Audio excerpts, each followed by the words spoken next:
As Bucky Fuller said, universe consists of non-simultaneously apprehended events. Non-simultaneously. Any belief system or reality tunnel you've got right now is going to have to be revised and updated as you continue to apprehend new events later in time, not simultaneously. But once you have a belief system, everything that comes in either gets ignored if it doesn't fit the belief system, or it gets distorted enough so that it can fit into the belief system. You got to be continually revising your map of the world.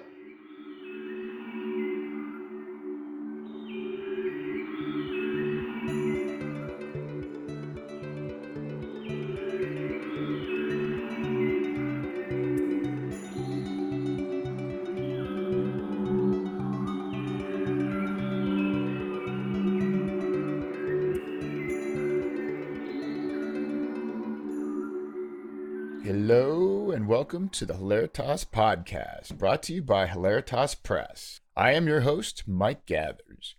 Join us as we explore the world of iconic underground writer Robert Anton Wilson and the people and ideas who influenced him. Visit us at hilaritaspress.com/podcast for show notes, links, and past episodes. On our last episode, Graham Talley took time to chat with us about John Lilly. And today, we chat with inventor, writer, producer, and educator Kurt Przybilla about architect, systems theorist, author, designer, inventor, and futurist R. Buckminster Fuller. As we continue to follow Bob's journey through Chapel Perilous, as outlined in his book Cosmic Trigger, we find that he frequently notes that the finest minds among us have had non-ordinary experiences similar to his experience with the dog star Sirius. Among those fine minds was Bucky Fuller, who may or may not have had contact with angels who persuaded him not to commit suicide one dark night. Bucky notes that he felt as though he was suspended several feet above the ground, enclosed in a sphere of white light. A voice spoke directly to Fuller and declared, "From now on, you need never await temporal attestation to your thought. You think the truth. You do not have the right to eliminate yourself. You do not belong to you. You belong to the universe. Your significance will remain forever obscure to you, but you may assume that you are fulfilling your role if you apply yourself to converting your experiences to the highest advantage of others." In Cosmic Trigger, Bob also relates Bucky's ideas in geometry to the octave orientation of the 8-circuit model, and Bucky's overall philosophy to the upper 4 circuits of that same 8-circuit model. In brief, one might say that the spirit of the man, Bucky Fuller, had a huge influence on Bob as he rebuilt his persona along his journey through the chapel. And with all that said, I'm excited to introduce our guest for this episode, inventor and educator, Kurt Przybilla.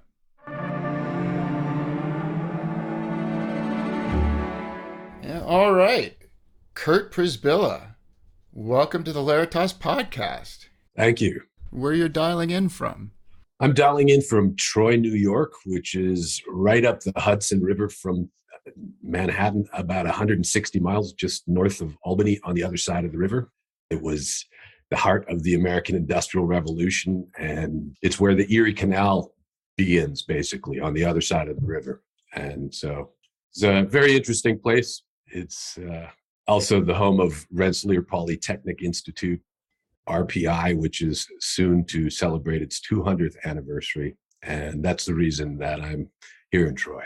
Are you a professor at RPI or? Actually, no. I came in as a writer-producer on an animation project to teach kids about atoms and molecules called the Molecularium.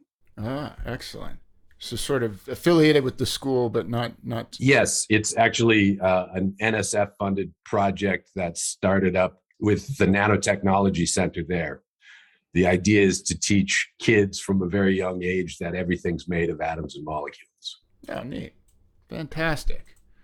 Well, tell us a little bit about yourself and how you got into Buckminster Fuller and maybe any current projects you're involved in. Inspired by Bucky? Well, the Molecularium Project in many ways was very inspired by Bucky, but my earliest encounters with him, or at least his work, were when I was a small child. I was born and raised in Minnesota, and actually born right on the North Shore of Lake Superior. And we lived in a small town. My father was teaching there, and every spring I would beg my father to set up a geodesic dome playset that we had in the backyard. When the snow would melt, it was my favorite place to play, and I would beg him to set up the dome. All of us liked to play on it. I have three sisters, but it was particularly someplace that I spent a lot of time. Didn't know Buckminster Fuller, his name at that time. This was in the late 60s. I was a small child, and though his name, my parents occasionally, we came to learn the name just because my parents would say it occasionally, and they usually would laugh about it. But then we also, in 1970, took a trip to Montreal and went to the Expo 67 Dome, and that had a huge impact on me. I remember it quite well. We called it the big golf ball, but I was 6 at that time, and I was already playing on the dome, so I made some connection. But really, I didn't get into his life and works until much, much later. I didn't run into him in my formal education at all, or any of his ideas, basically. But in the early 1990s, actually in 1990, I had been living and teaching in Japan, and I was sent to open a school in Manhattan for this Japanese language school, which was the second largest after Berlitz on the planet. And I opened a school on 42nd and 5th for them, but I was living in Brooklyn, and I became involved with a very interesting group of artists called La La Landia, and we ran a series of underground night spaces that became quite popular, where we build immersive technorganic environments, is what we called them. But at that time, somebody gave my friend Ignacio, who was in La La Landia, a book about Bucky, and he gave it to me, and we both devoured it quickly.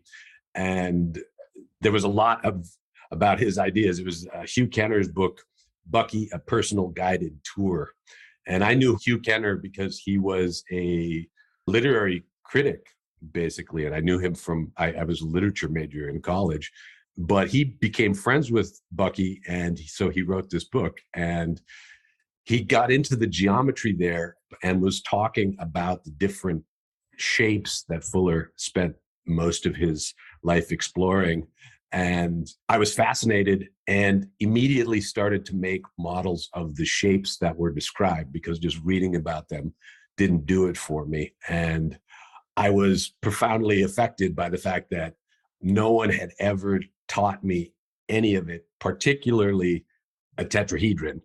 Like, I didn't even know the name tetrahedron. I knew solids because in my 10th grade geometry class, we focused mainly on planar Euclidean geometry, which is not really fair to Euclid because he did have a whole chapter on solids, and he went past that. But in our book, solids were for another class. We were only in flat planar geometry, so they just had a picture of the 5 Platonic solids, and they were like, "Those are solids," and that's it. And we didn't deal with them. We didn't talk about them. We really didn't deal with them at all. And that was the only time I ever ran into it in my formal education. And what really profoundly affected me was how Fuller said, these are the primary structural systems of universe.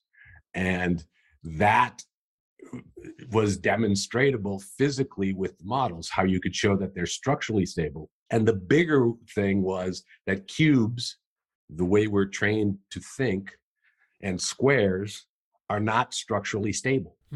And so we're actually, the structures and how we're informed to think about space and structure is not structurally stable and has no structural integrity. And I was shocked that I'd never run into this in my formal education, and believed it's something that all kindergartners should be taught, because the tetrahedron is the first 3-dimensional shape. Right. The way that I usually talk people through it in workshops is Euclidean geometry starts with a dimensionless point. And then if you take another dimensionless point, not on top of that one, a different point, and you connect them, what do you get? A line. What kind of line? The shortest distance. A straight line. The shortest distance is a straight line, because there's other geometries that we'll go into, like the other things, but flat planar Euclidean, good old Greek geometry. And Greek geometry was borrowing it from the Egyptians and the Sumerians before them that we know of through records. So it's not just Greek, but the names come to us as Greek, and they were elaborated on by Plato in the academy. That's why we call them Platonic solids, but they were known in China long before that as well. These shapes are everywhere, and the words that are used to describe them are not the shapes themselves, but the concept of them. So you got the straight line. If you take a third point off of that line and you connect those 3 points, a triangle, which is the first polygon, and it's the first shape enclosing space. The triangle encloses space, first shape. If you take, and the other thing is, it defines a flat plane. 3 points define a plane. Because if you have a line, you can have an infinite number of planes go through that line. Right. So a third point gives you a flat plane. If you take a fourth point off of that plane and you connect those 4 points, you get the first 3-dimensional shape, which is a tetrahedron. Tetra meaning 4, and hedron means faces, because the Greeks thought about them as sides of faces. In modern parlance, topology deals with it, and they talk about the 3 different parts of. We're all familiar with polygons. Again, they teach us flat shapes, but when you ask people if they know what a tetrahedron is, you get a small number of people raising their hand saying, yes, I know what a tetrahedron is. For some reason, they don't teach us about 3-dimensional space very much. And I use 3 dimensions in quotes because there's nothing inherent about space that is 3-dimensional. It's how we're thinking about it. It's a 3-axis Cartesian coordinate system that is based upon cubes that give us 3 dimensions. However, as Fuller would tell you, you can easily and more accurately divide it into 4 dimensions and model that using tetrahedrons, actually. Tetrahedrons and octahedrons going together. Like Fuller, I dive into the deep end sometimes, but before getting there, this introduction to the Platonic solids through Fuller was very interesting because, as he pointed out, it's the tetrahedron with 4 triangular faces is structurally stable, and it doesn't change its shape, whereas a cube is not structurally stable, and a cube is the next, what they're called polyhedra. We know polygons, the flat shapes, but we aren't taught polyhedra, and it's changing. And in schools, they are doing this, and I think Fuller had a huge impact for reaching a lot of people who then go, oh yeah, this should be taught. But still, I go around and do workshops. I teach a lot of kids. It's generally not. Our society doesn't understand them much. I lived in Japan. In Japan, everybody knows the shapes by the Japanese names because they learn them in school. It's part of the curriculum. There's no question about that. They're like, yeah, of course, we know that. And I'm like so surprised, but it's just not it's not in the standards, it seems, in most, because they just say geometry. Something about discovering these Platonic solids then just got your attention, is what I'm hearing. Well, the big thing was when I built the models, if you imagine, and Fuller would do this thought experiment a lot, and if you look back, there's hundreds of hours of Fuller giving talks, and he would often demonstrate these concepts with models because he felt that they were so important to understanding how the universe works. And if you don't understand this, you can't understand much. So it's the primary structural systems are where you need to start. If you imagine that you have a necklace made out of long beads, and there are 6 long beads. I could arrange those beads so that you would get a 6-sided polygon, which is called a... hexagon. Exactly. See, now we do learn these. Right. However, if I was moving that necklace around, I could fold it flat with no problem. The beads are such that it could fold flat. And he would demonstrate this sometimes, but you didn't need to, because you can imagine it in your mind. If you take away one of those beads, you could get down to a 5-sided shape, which is another polygon called Pentagon. Exactly. Pentagon. Again, you could fold it flat. Take out another bead, and you've got a 4-sided shape, which is square. However, if you tweak it like this, it becomes a diamond before it goes completely flat. Right. Right? It will go flat again Right. with 4 beads. If you take out another bead, you get down to 3 beads. And it locks into a triangle. It does not fold flat. That triangle is structurally stable. It is the only structurally stable polygon.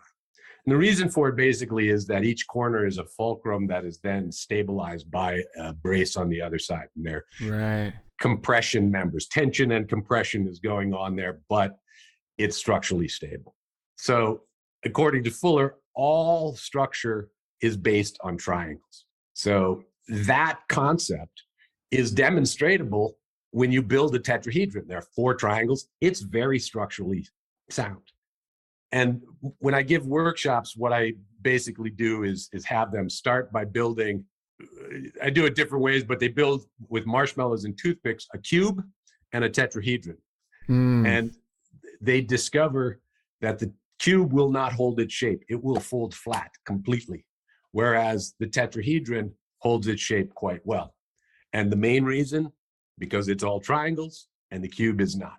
If you wanted to stabilize that cube, the best way to do it, if you think about it, would be to exactly what are you? I'm motioning the signal of a cross brace. Exactly. And what would happen if you put a cross brace across one of the faces? It just immediately stabilizes it stabilizes it by dividing it into triangles. 2 triangles. Now, if you stabilized all of the faces of that cube, how many braces would you need? 6. Exactly, because a cube, another name for a cube, is a hexahedron, because it has 6 faces. So you got the 4 faces of the tetrahedron, 6 faces of the hexahedron. These are both polyhedra. The plural of polyhedron is polyhedra. And going back to what I mentioned about the modern science of topology, they talk about 3 different parts of polyhedra. You have the faces, which is where the Greek names come from. You also have the corners, or they have a more technical name, but the corners are, in topology, vertices. Vertex is the singular one, so you have vertices. And then you have the connections between the vertices, which in topology they call edges.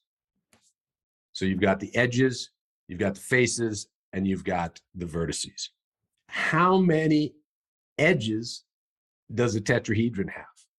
This is a thought question. 6, but That is correct. Yeah. That is correct. 6. Because if you imagine you've got your triangle, you got 3.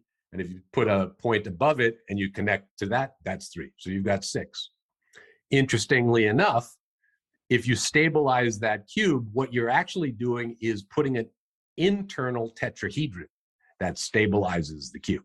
Those 6 edges form a tetrahedron. And if you wanted to stabilize it even more, you could cross brace in the other direction, dividing each square into 4 triangles, and you'd have another tetrahedron. So 2 interlocking tetrahedrons can fit inside of that cube to really make it structurally stable, which is often what happens in the buildings that we are in. They're structurally stabilized, often by material, which creates those connections as well. So And Fuller went into this in great and elaborate detail many times over his life, in public addresses as well as in his books and video. And at times he is almost, he's repetitive, these ideas. But at that time, the video was not ubiquitous and you couldn't find this stuff. So he was often repeating them. But if you do see old footage of Fuller, very often he will be teaching these concepts with models. In a podcast, because you can't see them, you're going to have to use the theater of the mind to imagine them, which is easy to do. The thing that you don't get is the actual structural stability. And that's what when I was reading the book, I was like, oh yeah, you think about it and you go, yeah, but then when you feel it in your hands, that's where I was like, why aren't they teaching this to kindergartners? I really felt that it needs to be done, and that every kid needs to know what a tetrahedron is, like they know what a cube is. I'm thinking back to different projects of construction projects I had as a kid, and yeah, I just have that sense. Like I built a bed frame, but there was no cross braces, so it was just rickety and not so great. But throw one cross brace on there, and it changes the whole game. Yeah. Yeah. And that's always happening. And the interesting part about Fuller is he takes this idea then down into the atomic level and how atoms and molecules are operating as well.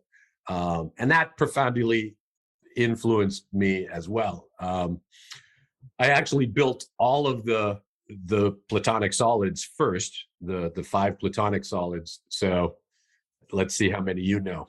I like to always test our educational system. Don't worry, most people know none of them, unless you're a Dungeons and Dragons player. Because the dice in Dungeons and Dragons. Oh, right, the different dice. I have to admit, I'd have to completely spitball. I'll give you some clues. Okay. What would you now? Hedron, because they're all polyhedron, is important, just like polygons. So what would you call an 8-sided shape? An octahedron. Exactly. Now, do you know what that looks like? That's the question. Boy. See, I can picture an octagon, but I can't picture an octahedron. You can, but we're just not. If you think of an Egyptian pyramid, that's half of an octahedron. It has a square base. It has a square base and 4 triangles on the top. So if you lift up that square base and put 4 triangles on the other side, you get an octahedron. Boom. Yes. Interestingly, now, what do you think? Would that be structurally stable or not? My assumption would be that would be very stable. It is. You are correct. And the reason is those 8 triangles. Interesting. Also interesting is that shape has the one square that I just talked about. It's actually deceiving because there are 3 different squares in that octahedron. Now, again, going back to the basic topology, we had 6 edges with the tetrahedron. How many faces? 4. 4. How many vertices? Vertices are the corners, right? So 3, 4. 4. Think of your cube. How many faces? Cube would be 6 faces. How many vertices? 8. And how many edges? Oh boy. 1, 2, 3, 4, 5, 6, 7, 8. 12. Exactly. Think of the octahedron now. How many faces? 8. How many vertices? Oh boy. Think the Egyptian pyramid. 12? 12 again? Vertices. Corners. Corner. Okay, 12 edges. 12 edges is correct. Vertices would be 1, 2, 6. 6 vertices.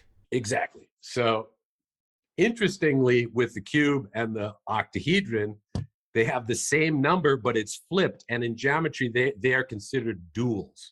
Octahedrons and tetrahedrons are complementary geometric shapes called duals because their edges and vertices are flipped. Ah, interesting. Yeah, it's fascinating stuff.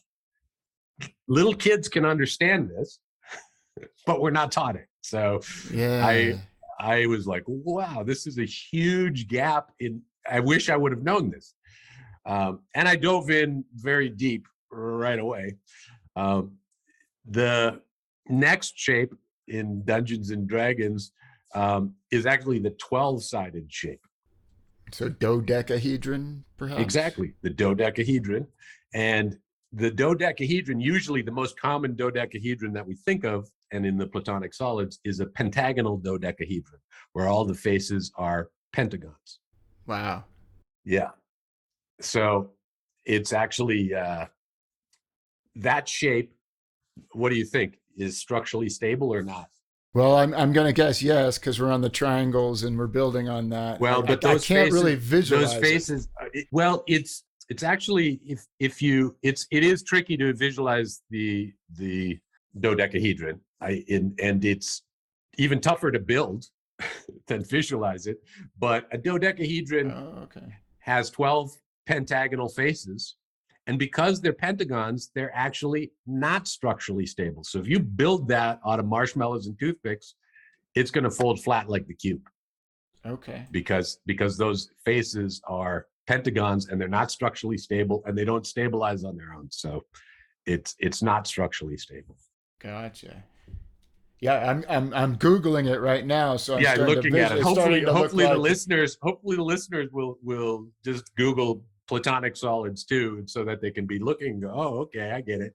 If you play Dungeons and Dragons, the 5 die that are with the set, that's where people will run into them. And they know the next shape is actually the 20-sided die. And some people know what that's called. But it's got a popularity now because it's like the most common dice to use for like damage or whatever.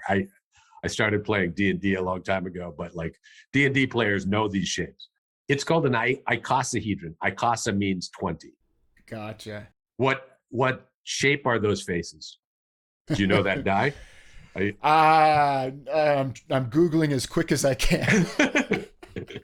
It's actually got all triangular faces. Oh, so that would be super stable, I would assume. Exactly right. And basically, you can imagine it is you've got, and how to build it if you were doing it with marshmallows and toothpicks, you make a pentagon, and then you make a little pentagonal pyramid out of that. And then you do another pentagon pyramid like that, and then you twist them just a little bit, and you make a belt of triangles between those two, and that creates that shape. It's the closest you can get to a sphere with equilateral triangles. Right. So of all of these shapes, we're dealing with, if you're using the same toothpicks or the same edge length, you get equilateral shapes. So all sides are the same, all edges are the same.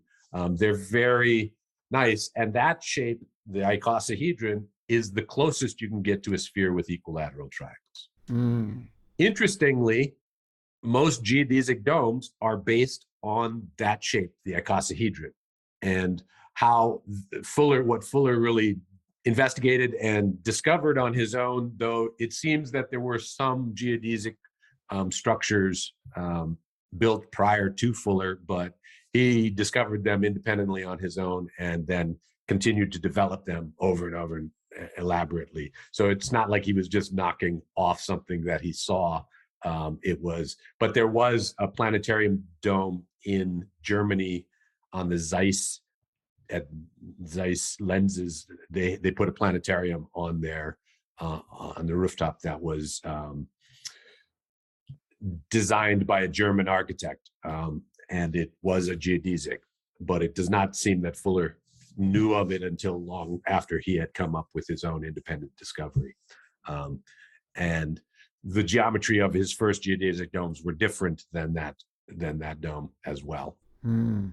It's interesting that we start with the geometry, but I'm sure that Bucky would approve. That is what all of his friends called him. I never had the opportunity to meet him, though I have been a member and an advisor to the Buckminster Fuller Institute for a long time, and had the great honor and privilege to become friends with his daughter Allegra, and I know his grandkids and other members of his family. So, but Fuller himself, I was exposed to him through his works not in meeting him. Right. It's fascinating. I'm looking at these shapes online, and when I look at the dodecahedron, that to me is the Fullerene, the Buckyball kind of, maybe not. That's what it reminds. But it looks like a soccer ball. Well, the Buckyball is actually what is called a truncated icosahedron. Truncation means to cut the corners off. So Plato had the 5 Platonic solids: the tetrahedron, octahedron, cube, dodecahedron, and icosahedron.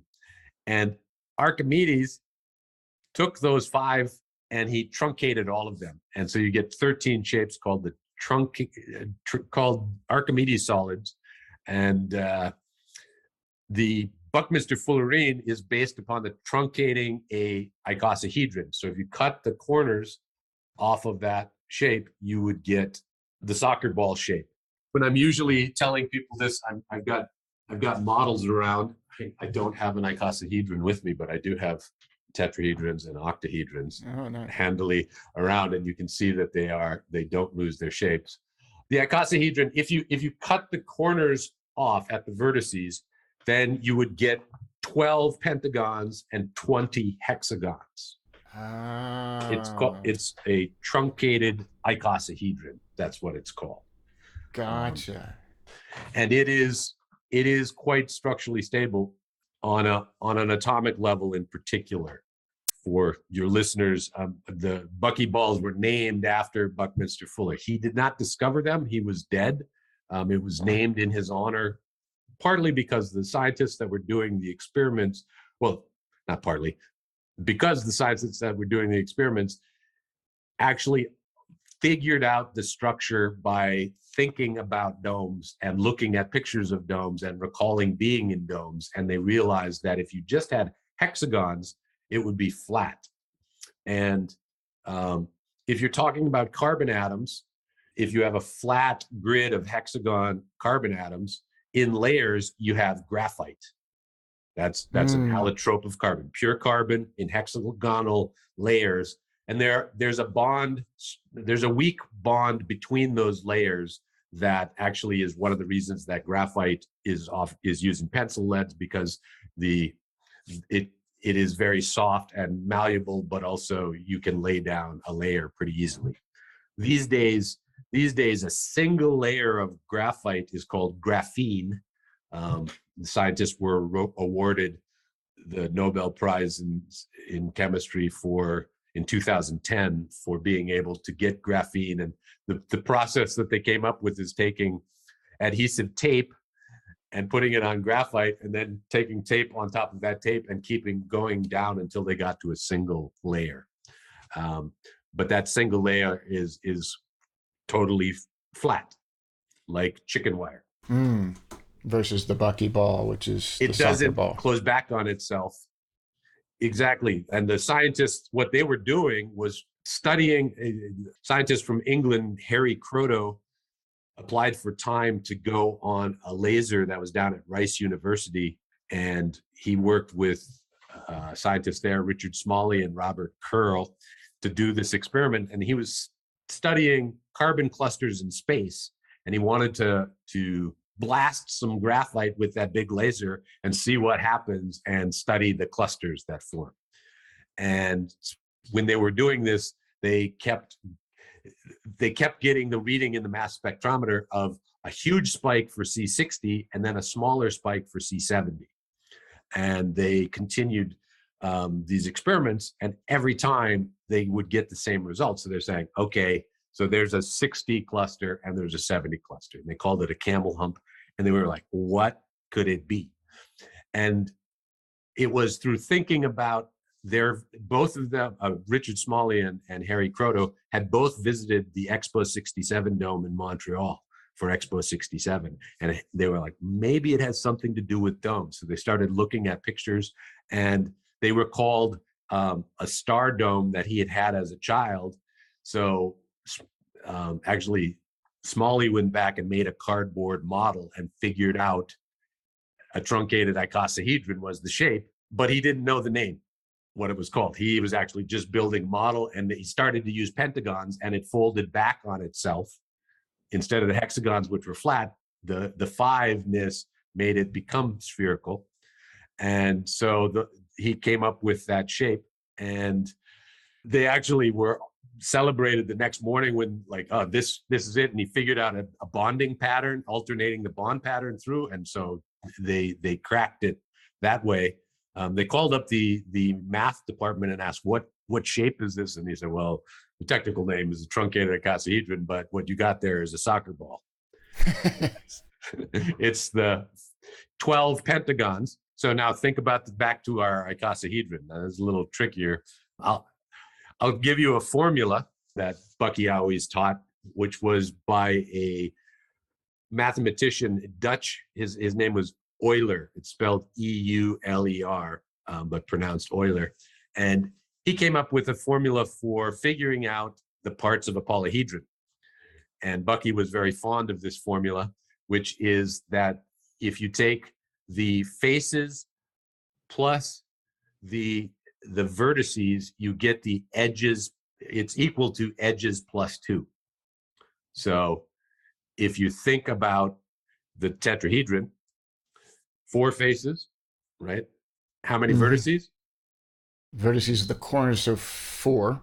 Exactly. So you've got 8 is equal to the number of edges, which is, we remember, 6 plus 2. So 8 equals 8. So if you're missing, if you've got 2 of the variables, you can figure out the third. You got right. Okay. So with the icosahedron, though it's tricky, it's tougher to figure that one out. There are the 20 faces. Now, with the vertices, I remember the pentagonal pyramids that you would start with. How many vertices are in that one? Oh, boy, you're testing my brain power.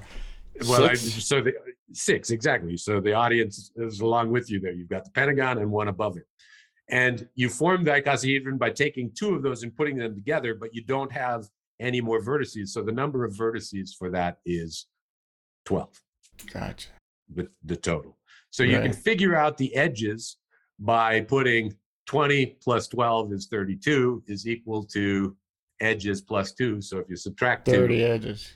30 edges. Awesome. Exactly right. 30 edges. So that gives you that a basic introduction to what Fuller later called synergetics. He started calling it energetic geometry, which he really dove into while he was at Black Mountain College teaching in the summer of 1948. Now, I'm jumping very far ahead in Bucky's life. I don't know where you want to go, but in 1948, Fuller he had already done a lot of different things, including the invention of the Dymaxion car and the Dymaxion house, but he was delving more into the geometry, and the first geodesic domes were built while he was at Black Mountain College in the summer of 48 and 49. Gotcha. Interestingly, the first summer, the dome did not stand, and it wasn't until the next year that they made one that was structurally stable. Okay. And it was... there it was. Yeah, well, as you can tell, there are lots of stories, and I can go on for a long time on them. But it's useful to get a little more background on Fuller before you jump right into the geodesics. But he did believe that this synergetic geometry was the key to understanding how nature builds. Gotcha. He would call it his quest for nature's coordinate system. And this discovery of C60, which Kroto and Curl and Smalley named the paper that they sent to Nature for its discovery, they named it Buckminster Fullerene, C60, and in honor to Fuller. And so it's a whole class of different structures. Actually, the 71 was a belt. There was an additional belt of hexagons around the middle. So it's more of an oblong shape, not spherical like the truncated icosahedron that gave you another shape. But there's a vast assortment of them, just like geodesic domes, that can be made. And then nanotubes, which are like that hexagonal cage that is wrapped around into a tube and then capped at the end with half of a Buckyball were discovered. Actually, the discovery of C60 was in 1985, and nanotubes were in 1991. And they received the Nobel Prize for the discovery of Buckminster Fullerene in 1996. Yeah, I remember that. My first job out of engineering school was with Texas Instruments, and I supported the research and development facilities. And one of the engineers or scientists that I supported was a grad student in this program. So I remember him flying out for the Nobel Prize and talking to us about, despite the fact that he was a grad student, they treated him like he was just, part of the group and equal in the whole thing. So I remember. So he was on the team on their. Yeah. No, it was a small core team. There's a great book written about its discovery called Perfect Symmetry, because again, that molecule of 60 carbon atoms is the most spherical molecule known to man, and it's also incredibly strong. When you say C60, I think you just said it. That means there's 60 carbon atoms. Exactly. The vertices, there are 60 vertices. And the 60 carbon which would be each vertice. Yep. Gotcha. Yep. For the truncated icosahedron is that. I don't have my keys on me, but I have one on the keychain. On my keychain that actually the Buckminster Fuller Institute used that as a gift for donors. One year. If you go to their website, you will see a picture of that right on the front page. But the significance of this particular shape being named after Fuller is quite huge if you think there are 3 allotropes of carbon. Diamond is the first one. And interestingly, diamond in tetrahedral arrangements give you, carbon atoms in tetrahedral arrangements give you diamond. And by a tetrahedral arrangement, I mean that you have a carbon atom in the middle and then a carbon atom at each corner of a tetrahedron that it goes out and they bond. And it makes a lattice that is very strong. Then you've got graphite, and then you've got fullerenes. And fullerenes are a whole class of many different molecules that are named after Fuller, which I think he would see as verification of what he was talking about, though he was not here when it was discovered. Right. Well, I want to circle back because I just I appreciate your early childhood memories were geodesic domes on the playground, because I hadn't really made that connection, but suddenly I'm aware that I had played on those. Kind of a popular playground item, I want to say. I remember one of the most popular on the planet. Most playgrounds these days have them. Interestingly, if you look at some of the new playground equipment, they'll have like elaborate icosahedrons in chains and things. They're looking at the geometry to get kids familiarized with them. In Germany, they have some really amazing playgrounds that they're building to explore the geometry, but also like build these huge shapes you can climb on. Yeah. No, I remember playing on a geodesic dome in preschool. And in fact, my kids are teenagers now, but their preschool playground had a dome that they would climb on and hang from. And it's the structural stability of that. There's a playground not far from here that has a great dome. And I love to just go over and see the kids the time of their lives on that particular, and it's almost replaced monkey bars in most like they're a lot less common. Domes are more common because they're quite easy to climb on. Well, let's circle back around to Buckminster Fuller. What can you tell us about his early days, his childhood, his influences? I know he was Unitarian and he was born in 1895. You'd like to point out that was the year that the first automobile was sold, as well as the fact that X-rays were discovered that year. He was born in Milton, Massachusetts, a suburb of Boston, and his great aunt, Margaret Fuller, was the first editor of the first literary magazine in America, The Dial. She was good friends with Emerson and Thoreau, and she's known her through her writings, Margaret Fuller, as a transcendentalist. So she is a relative, a very direct relative, that his family, his father and grandfather, and I don't know how many generations it went back, all attended Harvard. And eventually Fuller did as well. He went to Harvard. And the other thing to point out, and he liked to point out about himself, he was born very nearsighted. He wore very thick glasses and couldn't see very well at all. All he saw without glasses, which he didn't get glasses until he was 5, were large patterns.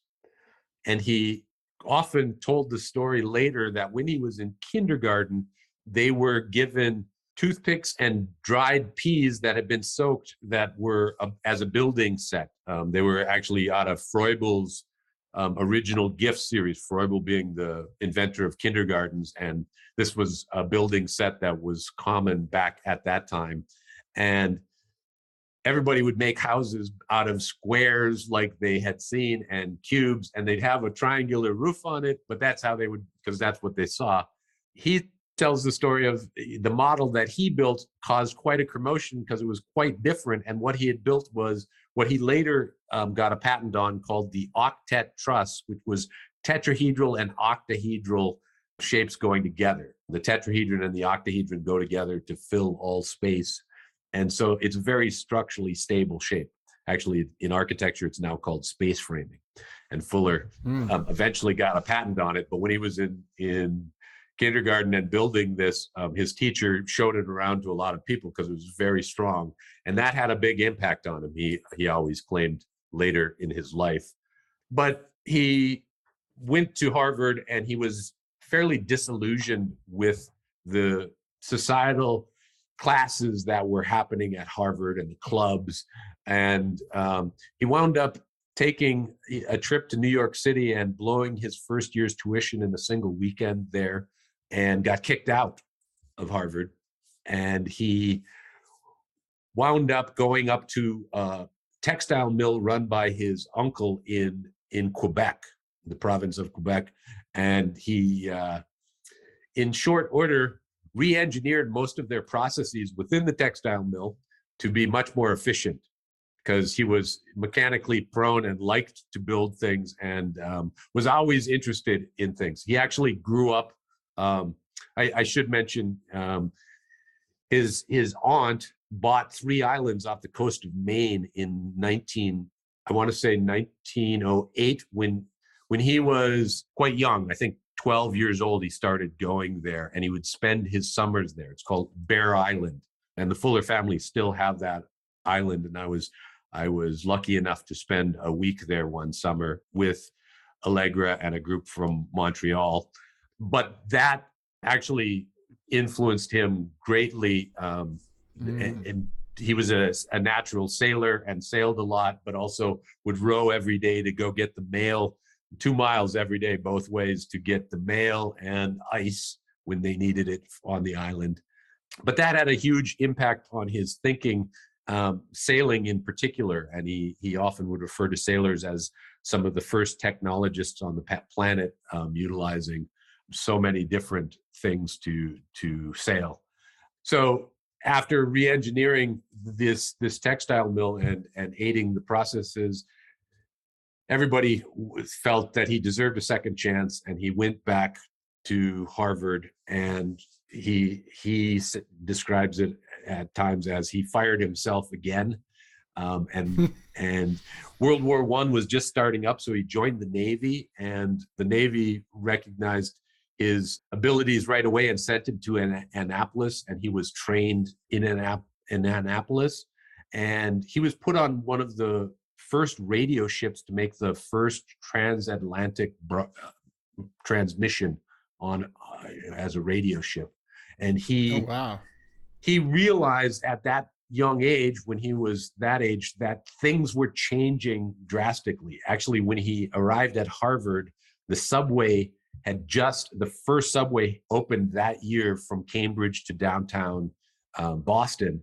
And he realized how technology was changing the planet and making it much smaller, because what was in his father's day a half-day ride by horse just to get down there was now 7 minutes. So that was changing humans' relationship. Technology was changing our relationship to the planet very rapidly. And the Wright brothers as well had in his childhood defied all of the skeptics that said it's not possible to fly, and humans were then doing that. So that had a huge impact on the way that he thought about technology and everything.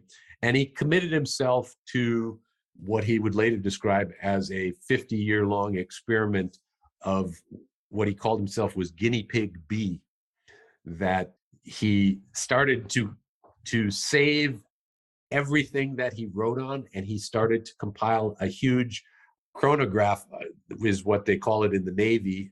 He later called it the chronophile, but he had in the end of his career, he had the largest personal archive of any human on the planet, and it's now housed at Stanford University. But he was very interested, and when he was in the Navy, he realized that Navy captains are trained to think comprehensively about the planet, particularly before they were in contact with radio, which was happening while he was there, because they would be independent. You couldn't even communicate with them. So they had to think about the whole planet as a single system that was reachable by their vessels. And the captains were trained to think much more comprehensively about the planet than anybody else at the time. Excellent. I'm just struck by a number of interesting influences, like the fact that his vision was really poor when he was a little child and he saw in patterns, because he seems like a very systemic systems thinker, pattern recognition. And I'm just curious how that vision impairment led to perhaps some just pattern recognition type features. And then I hear, here's a man that grew up in what you call the second industrial revolution, maybe, where he's witnessing the subway, he's witnessing transatlantic transmission, he's also, the birth of the automobile, but also involved with these submarines, was it, where you have to you're kind of cut off from communication, but you have to think in a big picture so that, and at that time, the Navy in general was they had small transmissions between ships that were going together in convoys, but they would be out of range. But it just came in during World War I, and he was actually there for that. So he was having very profound insights into particularly technology. And one of the things that he realized was it's first utilized for weaponry. And in his later writings, he talks about how this survival of the fittest Malthusian approach to the planet was putting technology first as weaponry so that you could dominate. And the British Empire was the first global empire. The empire on which the sun never set, because they controlled all of the main shipping arteries. That's how they did it. So he would later like to point out how, and he was thinking about it even then, that it's really a one ocean world. They all connect. Right. And then you get the Dymaxion map, where he shows basically one giant landmass surrounded by, I'd never thought of it as one ocean before. But... yeah, he calls it a one island, one ocean world. Exactly. And the Dymaxion map came later, but there was an evolution of it. And it's interesting because, I really like to give this background, because you can see how his thinking developed over time. And the military had a huge impact on him, particularly the Navy, and how thinking as a sailor.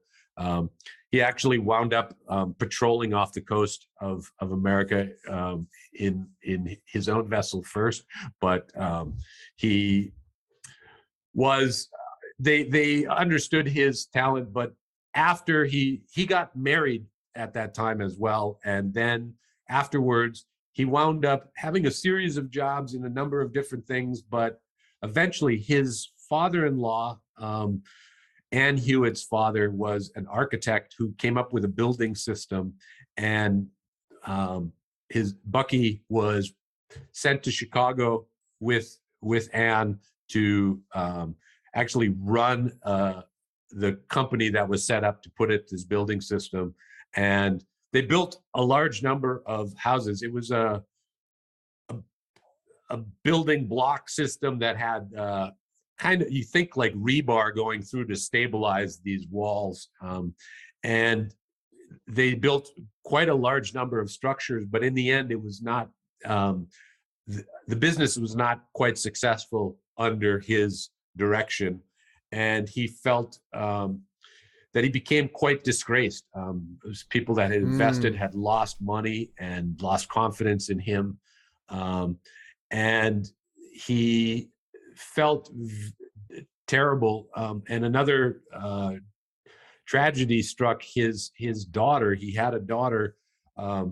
She, at the age of 4, I believe, contracted spiral meningitis and polio and died. And it really profoundly impacted him.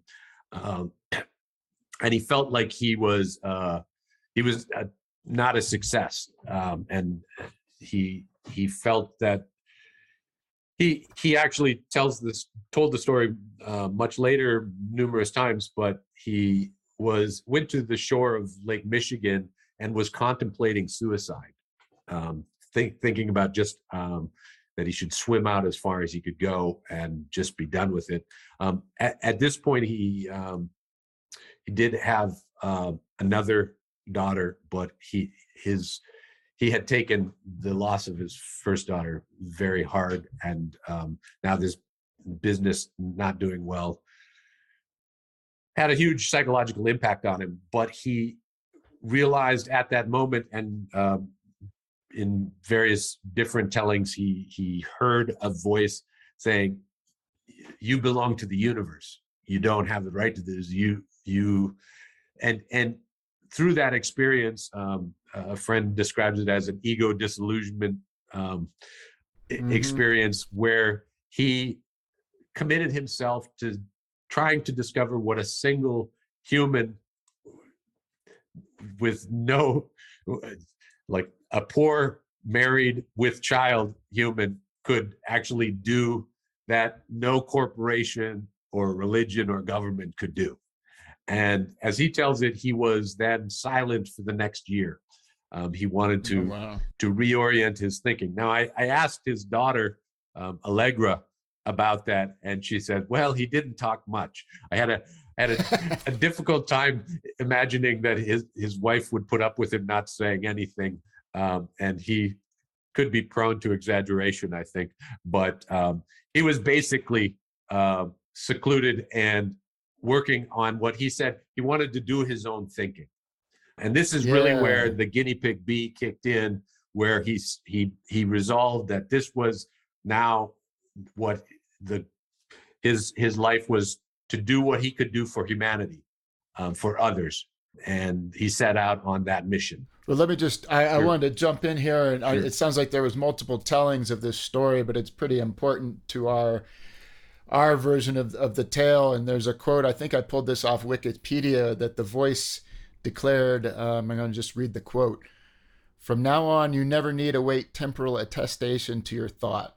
You think the truth. You do not have the right to eliminate yourself. You do not belong to you. You belong to the universe. Your significance will remain forever obscure to you, but you may assume that you are fulfilling your role if you apply yourself to converting your experience to the highest advantage of others." I just thought that was a really... exactly. And there's a recent book by the artist Jonathan Keats called You Belong to Universe, I believe, all about Bucky and the ideas that I would recommend for your listeners if they are interested in that, where he focuses on that. Personally, I have enough skepticism, like the voice said all of that to you. Knowing Fuller, he heard it. I no doubt that that the message, or that was the transmission. I don't know, like that's right. It's how he tells the story later, but he would tell it that way. Right. And for anybody who's had a profound experience like that, sometimes the universe opens up and does communicate with you in that way, I think. But it's interesting. Yeah. It's interesting that it was a profound experience for him, no doubt. And it eventually led him to the first thing that he really started to focus on after that was he felt that humans would need housing. And he had been doing this housing project. So he focused his efforts on housing and structures. And he wrote and self-published a book at that time that has diagrams and designs that was called 4D Time Lock. He wrote that, I believe, in 1927. He self-published it. And it's pretty far out there. Like if you read that, it's like, wow. But one of the things that he has in there are these structures that would be single mast tensile structures, 10-story structures that you could dock dirigibles or zeppelins at the top of. And he saw the need for those because at that time, zeppelins were the way that people were traveling over the planet. And they were going these polar routes, starting with the zeppelins. They were going over the top because it was the shortest distance than going across the ocean. So you would need these docking stations. So he designed them and has drawings of them. The 4D towers, he calls them. And but it also led him to then develop what he later termed as the Dymaxion house, the first Dymaxion house, which is a single family living unit that is also suspended from a single pole with tension members. It was actually hexagonal in shape. But he developed that one so that in 1929 he had a scale model of it that he had set up in actually 1929 is most famous for the stock market crash that happened. And it was right at the same time that he was out showing this model, and then the stock market crashed. But it was a positive, futuristic looking structure that different businesses in New York City, the Carlyle Hotel gave him a suite to set up this model, and people would come in and be fascinated and look at it. But also, I believe in Marshall Fields in Chicago, it was on display there for a while, and it was somebody in their marketing department that came up with, from talking with Fuller, Dymaxion, which was a word that he later adopted, or he adopted at that time, which was dynamic maximum tension, is the three words that were melded together to make it. But as the story goes, he and a friend that he met down in the West Village at a bar that he liked to frequent, Isamu Noguchi, who is a now well-known Japanese American artist who lived in the city at the time, and they became fast friends, and they would hang out with notebooks for days in the suite in the Carlyle Hotel during the daytime, showing it to people. At night, that's where they stayed. And he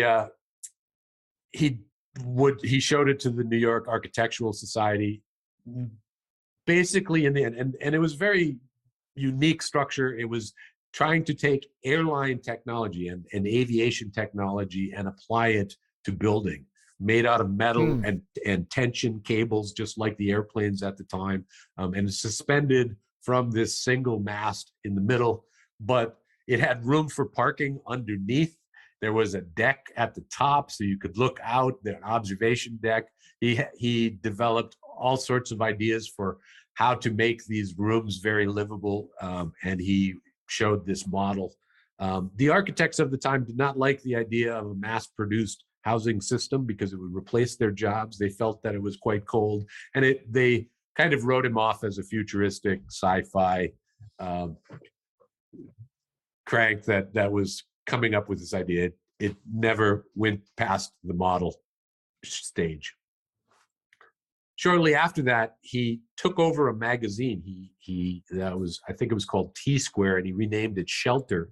And he published this magazine in New York City, I think from 1930 to 32, all about these ideas of shelter. But he was also working with artists like Noguchi. So some of Noguchi's work was featured on a cover issue.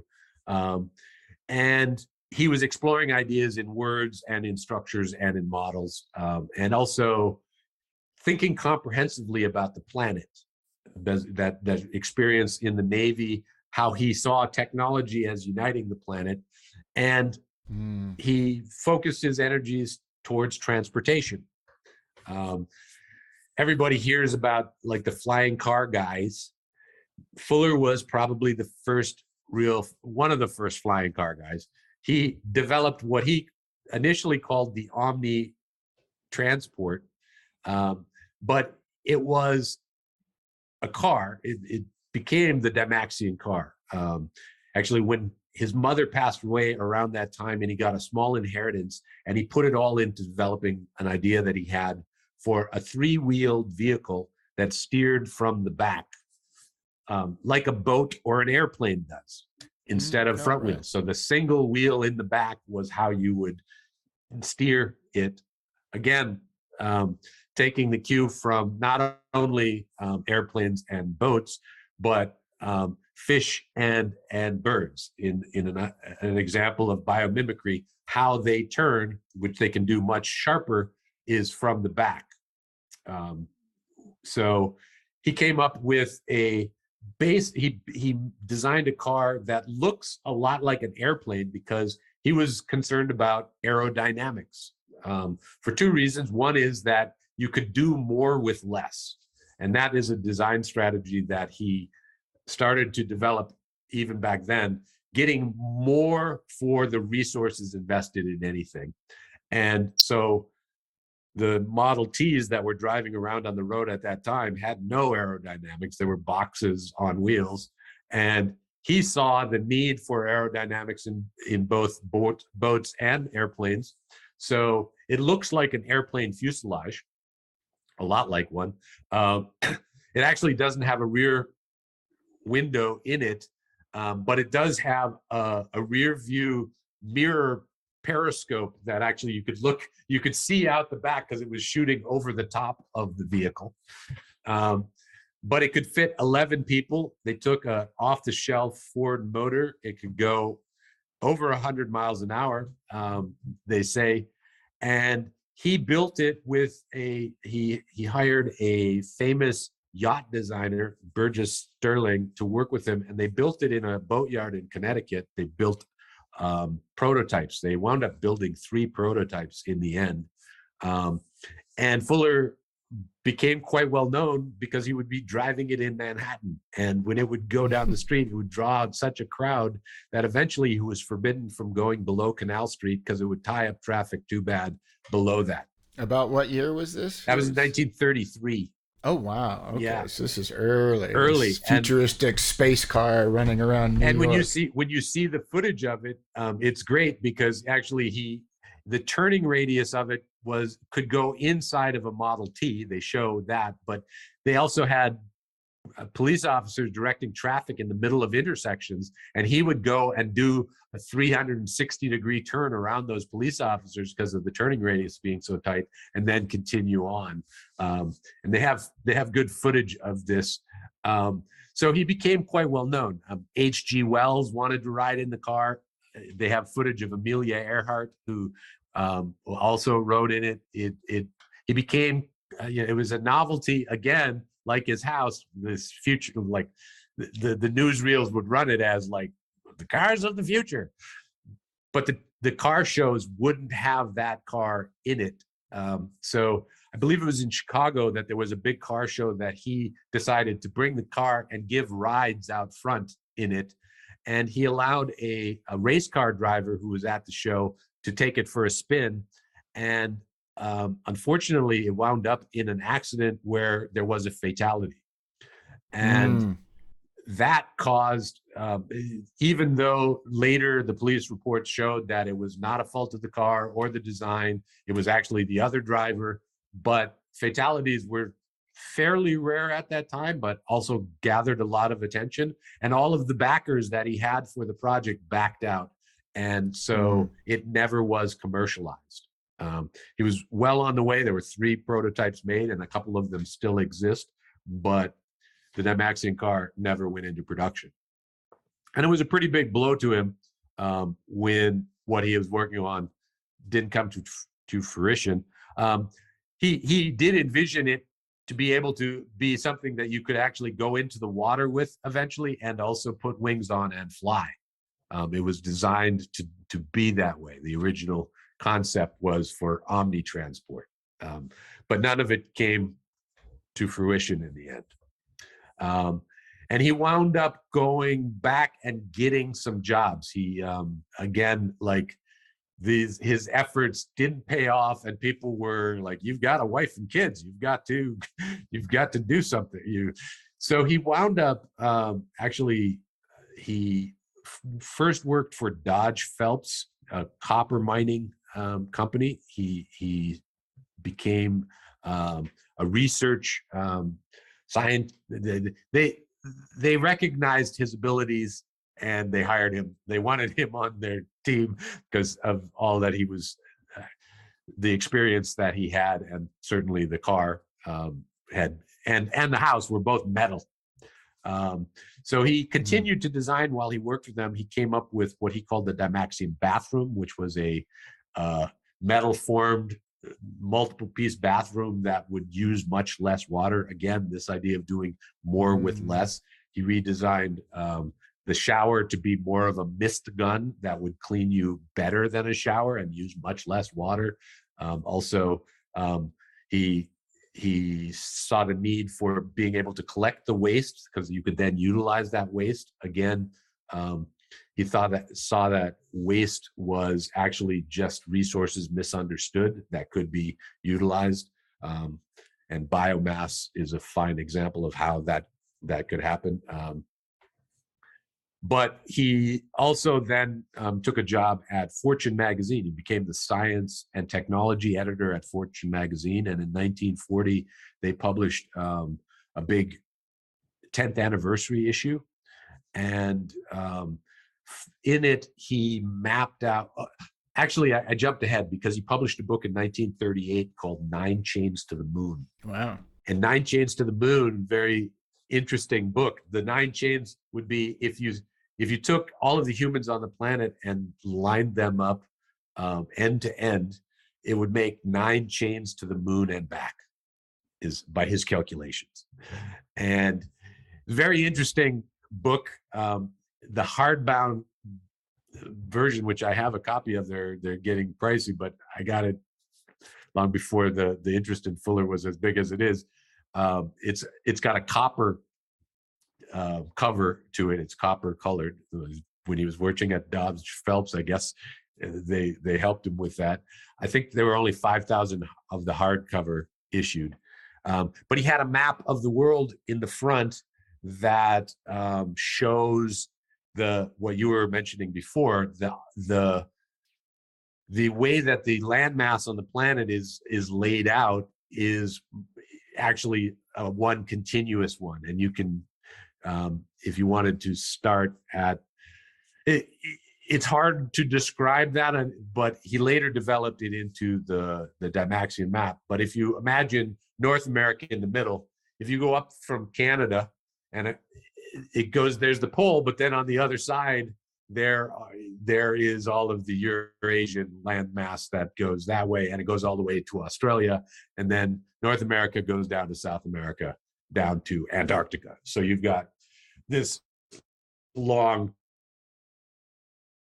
one-eye gaps there, but you can see the single landmass nature, and that appears in the cover. Well, it's in the inside cover of that book. There's a map. He doesn't break it down yet into geometry, but that landmass is shown. It shows up in the book early. Gotcha. The other thing that he goes into there, he was profoundly influenced by Einstein. and Einstein's discoveries. So 4D comes out of Einstein and that 4D time lock, all of the things that were being discovered at that time. And then also he was looking at all of the science and technology and discoveries and ideas that humanity had at that time. And the first other galaxies were being discovered by Hubble in 28. So all of these had a huge impact on his thinking about the universe. And he realized, he wrote a chapter in it about Einstein's discovery. And he when he submitted the book to the publishers came to that chapter on Einstein, and they came back to him and said, well, we've looked at the list of people that understand Einstein, and you're not on that list. So we really can't publish this because we don't understand Einstein, but we're not going to claim that you do. And the story that he tells was, his response was, well, Einstein just took a job at Princeton, so why don't you send it to him and see what he thinks? Which the publisher did do, because a couple months later, he got a call from Einstein's assistant, who invited him to dinner at Einstein's house. And of course, he took the opportunity to go to Princeton and have dinner with Einstein. And as he tells the story, Einstein said, I've read your book and I think you understand very well, though it's curious because you think that it has practical applications, and I'm not sure that it does, because that's what he was talking about, how this discovery would be utilized to generate energy. And so the Einstein told the publishers, and the publishers published it. Fantastic! Yes, and they took Einstein's word that he understood it. So, and that book was later republished in the 60s. So you can get paperback copies of it. So it's still available. Again, his ideas are way out there at that time, but he's talking about the planet as a single whole system, that it needs to be thought of as a single whole system that's all interrelated. And this concept then carried through when he was working at Fortune magazine in 1940. The war had already begun in Europe, but he was showing how the planet was connected, and he actually had a whole series of charts and graphs on the utilization of energy and resources on the planet, and showing how the United States was utilizing so much more than the rest of the planet already at that time. And these charts and graphs show it very clearly. And the US had not entered into the war yet, but he suspected it was going to happen and was trying to reframe everything in a global way, having lived through World War I and seeing that another world war was an eventuality that was likely not avoidable. He was already thinking in that way. When the U.S. did enter the war, actually the U.S. War Bureau hired Fuller on and he was a member of the War Bureau and a special panel. He also kept developing his Dymaxion map, and in 1943, it was published in Life magazine there was a pull-out color cardboard version of the map that you could assemble for yourself. The really big thing about the Dymaxion map, and this was the first version of the Dymaxion map that changed, because that version in Life magazine was not the icosahedron that it later became, the 20-sided shape. He used what is called a cube octahedron, which was a truncated cube or a truncated octahedron. It's a 14-sided shape with triangles. It's 8 triangles and 6 squares. A little hard to imagine in your head, but he used that as the model because that's where he was, and he was fascinated by that shape at the time. But he later realized that because the triangles and the squares are not the same shape, the icosahedron, which is all 20 same triangles and closest to a sphere, was better. And in the early 1950s, a new version of the map was put out. But the land mass was the same, actually a little more accurate in the icosahedral version. But the big revelation and unique thing about the Fuller projection, as it's called, or the Dymaxion map, the Fuller projection is the least distorted. The land masses are proportionate, unlike Mercator projection maps. And a Mercator projection was developed by a Portuguese navigation expert for sailing in the 1540s. I think it was 1548. And it's a cylindrical projection, which means if you take a sphere and you wrap a piece of paper around it, it will touch at only one spot around that. You're on the equator, huh? Exactly. Yeah. It's a great circle arc around the equator. And that's the only place that the landmass is accurate. As you move away from the equator to the north or to the south, there's a distortion that happens. The farther north you get, the more the distortion happens. And if you look on a Mercator projection, down in the corner, they'll have this distortion guide, and it just shows you like this, and it starts at the equator. And they usually only give you the up for the northern hemisphere, but it's the same in the southern hemisphere. So that if you look at a Mercator projection map, if you look at Greenland, it's larger than Africa, right, on that map, which is not the case at all. And if you look at the Fuller projection, you'll see how small Greenland is in comparison to that. It's only because it's in the north on that projection that it's there, or that we have a misperception. We're misinformed by the Mercator projection. And if you go into 95% of the classrooms on the planet, that's what's on the wall still to this day. Right. Misinforming us about the planet itself.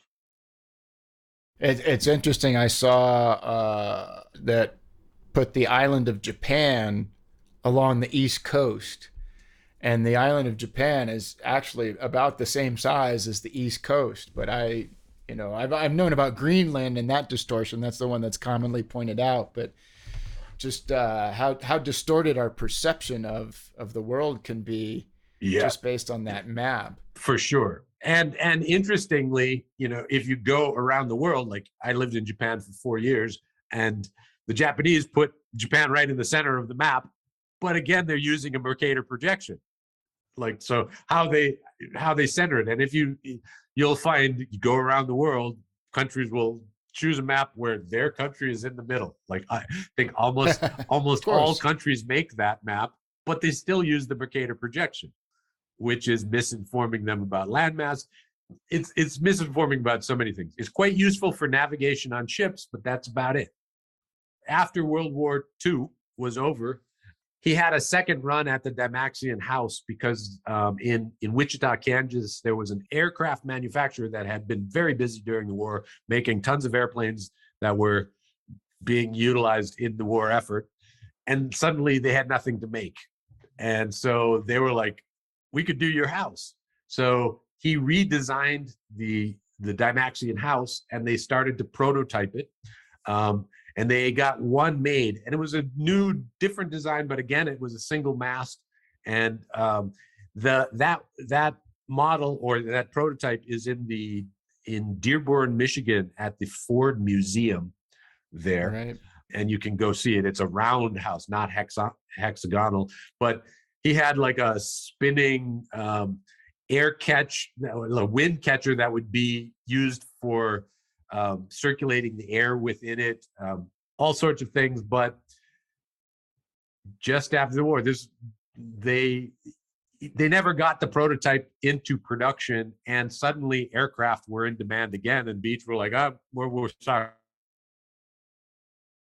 we're going to start making planes. And so it never went into production.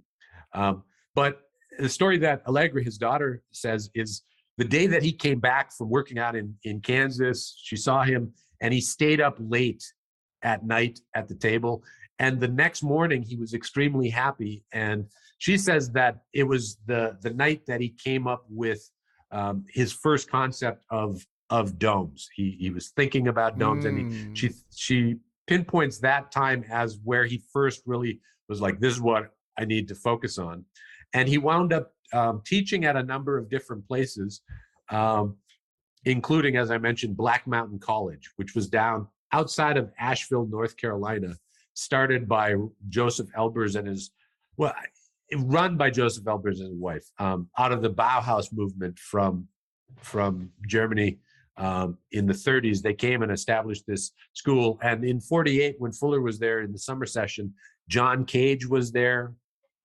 Merce Cunningham was there at the same time.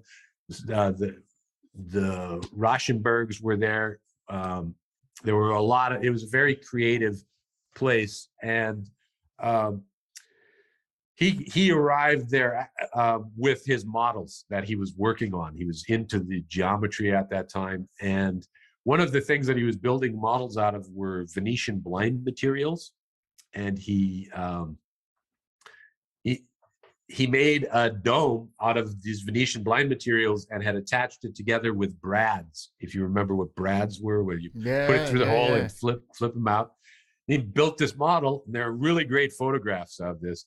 So one day he decides they're going to go out and build a bigger one in a field using the Venetian blind materials, and they were attaching them together. And the photos are incredible. After this, they're online. I can send links for viewers for a lot of these things if they're for listeners, I guess, if they want to see them. But the story is told by Ruth Azawa, who was later to become a famous artist who was studying there, and she and Fuller had he was a mentor to her for her whole life. She said that when they tried to get it to stand, there was a moment that it seemed like it might, and then the whole thing collapsed. And you see the collapse in the photos. It's often referred to as the supine dome. And she said that everybody was quite disappointed except for Bucky, who was still smiling. And he said, well, next time we'll have to either make it smaller or out of a different material. And the next summer when he came back in 1949, that's exactly what they did. They built the first geodesic dome, or it was the second, but it was much smaller, stronger, and that one stood. Gotcha. In 49. And so that was the beginning of that. Another person to mention is a student that was there his name was Ken Snelson. And Ken Snelson later became a very famous artist for what Fuller called tensegrity structures. But when Fuller arrived the first time, Ken Snelson was the person who met him at his car. He was sent to bring the models in with him. And then in 49, when Fuller came back to teach the summer session, Snelson had built a sculpture that was two X's that were attached to each other by tension members, by wire, but they didn't touch. And it's a very interesting shape. And he showed it to Bucky the first day that he was there, and Fuller said, "This is amazing. Can I have this?" And Snelson said, "Sure," and gave it to him because he had a couple of other ones that he had done. And Fuller immediately started applying it to the ideas that he was on, and he came up with the term tensegrity, tension integrity, where it's compression members like a strut that are attached to other struts by cables or tension members, but they don't touch. Snelson went on to make a career out of those structures, but there was some initial bad blood between them because he felt Fuller was taking credit for something that he had discovered, and he also felt that he was naming it. And he was like, and he immediately applied it to everything he was working on, including geodesic domes. But he did tetrahedrons. He did everything like rapidly. And Snelson was not. I was fortunate enough to actually have dinner with Snelson once, and so I asked him directly. Unfortunately, he's passed away, but your listeners can look him up because his work is phenomenal, and you may have seen his sculptures because they're in cities all over the world, Denver, Baltimore. They're all over the place. He's in New York City, has a bunch, and they're in many museums. But I asked him, and he said the thing that he did feel a bit that he was not getting credit until I believe in the 1950s, MoMA did a show at MoMA where they took three things developed at Black Mountain College. There was the geodesic domes, then space framing, which I mentioned earlier, or what Bucky called octet trusses, and then a tensegrity mast that was based upon what Snelson first did. And at that show, Snelson got full credit for working for the story, and it was in the catalog and it was in there. And so that gave him a lot of credibility in the art world, and suddenly his career took off in a new way, because MoMA had given him that credibility and actually set the record straight. And Fuller fully agreed to give him that credit. It was not excellent. It was not like he was trying to steal it. So you'll see that there, if you look into that there is some version of that story out there. But having spoke to Snelson himself, I can say that he did feel it for a while, but after that it helped him to get over it. So it was something that awesome that I always remembered. Bucky didn't seem like one that was really obsessed with credit, or maybe that's my own projection. I think that he actually was very specific about things that he invented. One of the things that he would say is that he patented it so that it would show that he discovered it, and also allow the individual to control that idea, at least temporarily, in a way that governments and corporations do all the time, but the individual has that ability. He wound up with 28 patents in all, right. And he did want to have credit for that and his ideas, I think. But he wound up working with a lot of teams of students. Mm-hmm. Actually, one of the first domes that was built was he did it with students at MIT while he was teaching there, but they assembled it. They built a restaurant. It was for a client, and it's still the oldest dome standing. It's in Woods Hole on Cape Cod in Massachusetts. And there's an effort, I was involved in an effort to save that dome and turn it into an art center. There's a development that's being built around it, but it's still there. It ran in the 1960s as a restaurant, but it's in need of renovation. And so I'm not sure where that process is at the moment, but it's the oldest standing dome. But in 1953, I believe, Ford Motor Company commissioned the first big commercial application of a dome, because they had a rotunda that they wanted to be covered, and the only thing that could structurally stably do it were these new geodesic domes. So they put in a covering over this rotunda, and that changed everything. Suddenly, he had a very it was the lightest, strongest structure, and a clear span structure. The structure is in the shell like an egg, and there's no need for columns, so you could span things. The military was the second client after Ford Motor Company. The military stepped up, and they started putting domes all over the place, particularly in the early warning radar domes, the DEW line that radar facilities are put across in North America, up in Canada too. They had a bunch of them because the Cold War was going on, and so they wanted to actually be able to protect these radar installations, and the dome was the strongest thing. So they utilized them for that, but they also utilized them for a structure that they could pick up with a helicopter and put down, so they could immediately have a headquarter. So the military became the second big client for him. But that changed everything, and he actually set about commercializing the dome through a number of different projects. But one of those commercializations were the playground domes that started popping up in the 1950s in America. Right. They were being sold all over the place. But he he went around teaching and working with students and making all sorts of new domes and new geometry and new math. At that time, calculating the geometry for domes was quite complicated. Just to jump back to the icosahedron for a minute, I mentioned to you that most domes are based on an icosahedron. And basically, the 20 triangles of that dome, your viewers can think about Epcot Center in Disney World, because that's a full spherical dome based upon, right. It is a geodesic dome. If you take the triangles of an icosahedron and break them down into smaller triangles of different sizes, that's what a geodesic dome does. So it becomes stronger as it gets larger because there are more and more structurally stable triangles. So actually, it's the only structure we know that gets stronger as it gets larger. And theoretically, there's no limit to size.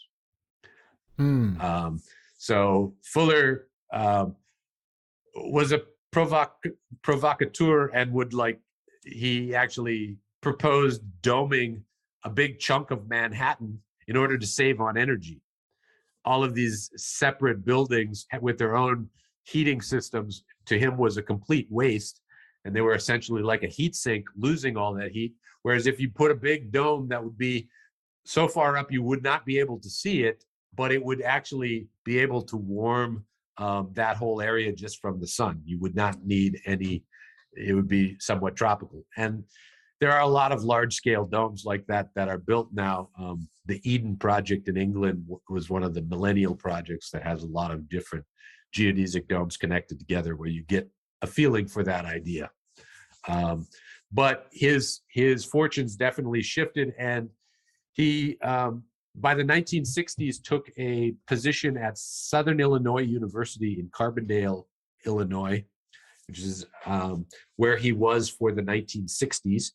And he traveled around the world giving talks, and he was urging people to think about the planet as a whole. And he came up with the term Spaceship Earth. It was during the beginning of the space race, and he made the point that we're all astronauts and we're on a single spaceship, and we need to think about it as a whole, and that the idea of war and weaponry was obsolete, because now with the Cold War, all life on the planet through mutually assured destruction could end very quickly.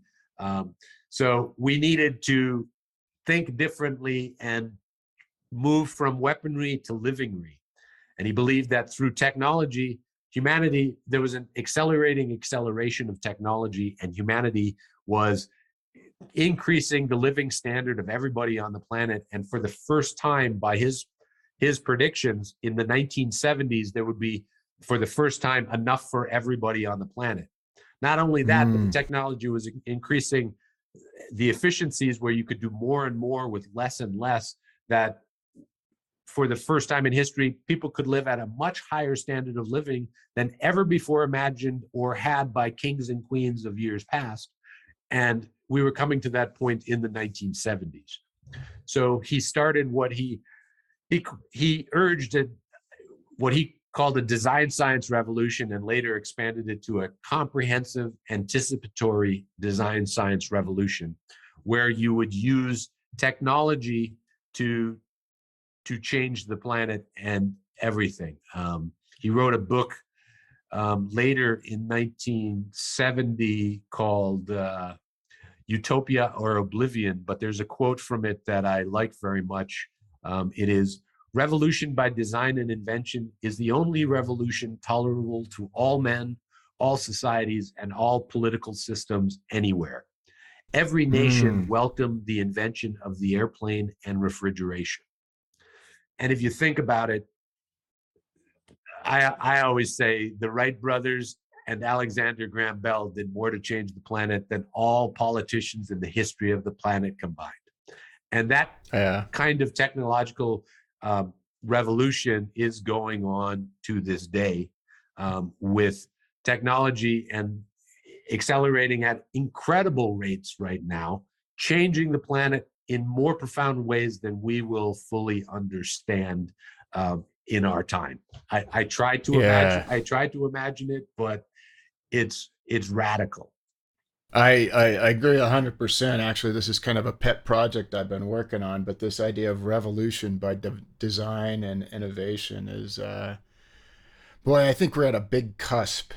Right totally, now, 2021. I totally agree with you. And as a matter of fact, well, Bucky was always, I think he was a little bit ahead of his time with his predictions.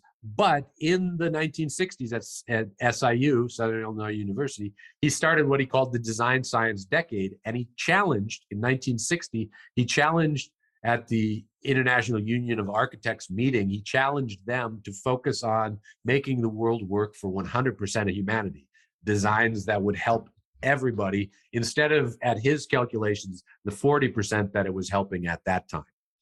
He then, in 1965, started what he called the design science decade to actually try to do that, utilizing students and motivating students at the time to do that. And so he became a very big force with the counterculture of the 1960s. And by 1969, when the moon landing happened, this idea of Spaceship Earth, he actually published Operating Manual for Spaceship Earth, which became a bestseller, his biggest selling book. And I recommend it to anybody, even still, to read that. Because you will see that even the chapter titles, he was way ahead of his time in his thinking. And that was the point. The anticipatory is to think ahead, but you had to think comprehensively about the whole planet. And he makes the point in the book that the thing about our planet is that it doesn't come with an operating manual. So we have to learn by trial and error, but some errors will end everything. And he would say, humanity is not nature's only experiment. And if we mess up, that book, Utopia or Oblivion, we're not nature's only experiment. And the amount of resources that were being spent on atomic weapons to destroy life on the planet at that time was the biggest and most important thing. I mean, we talk about climate change now, but in comparison to nuclear annihilation, where a single person could start this, it was a bigger, more touchy situation. So a big part of his focus, and I know you guys are exploring the works of Robert Anton Wilson. Fuller continued on with this idea, and he wrote one of his last books, Wilson recommends everybody read, called Critical Path, who charts out all of this stuff. Oh, you've got it. Great. Excellent.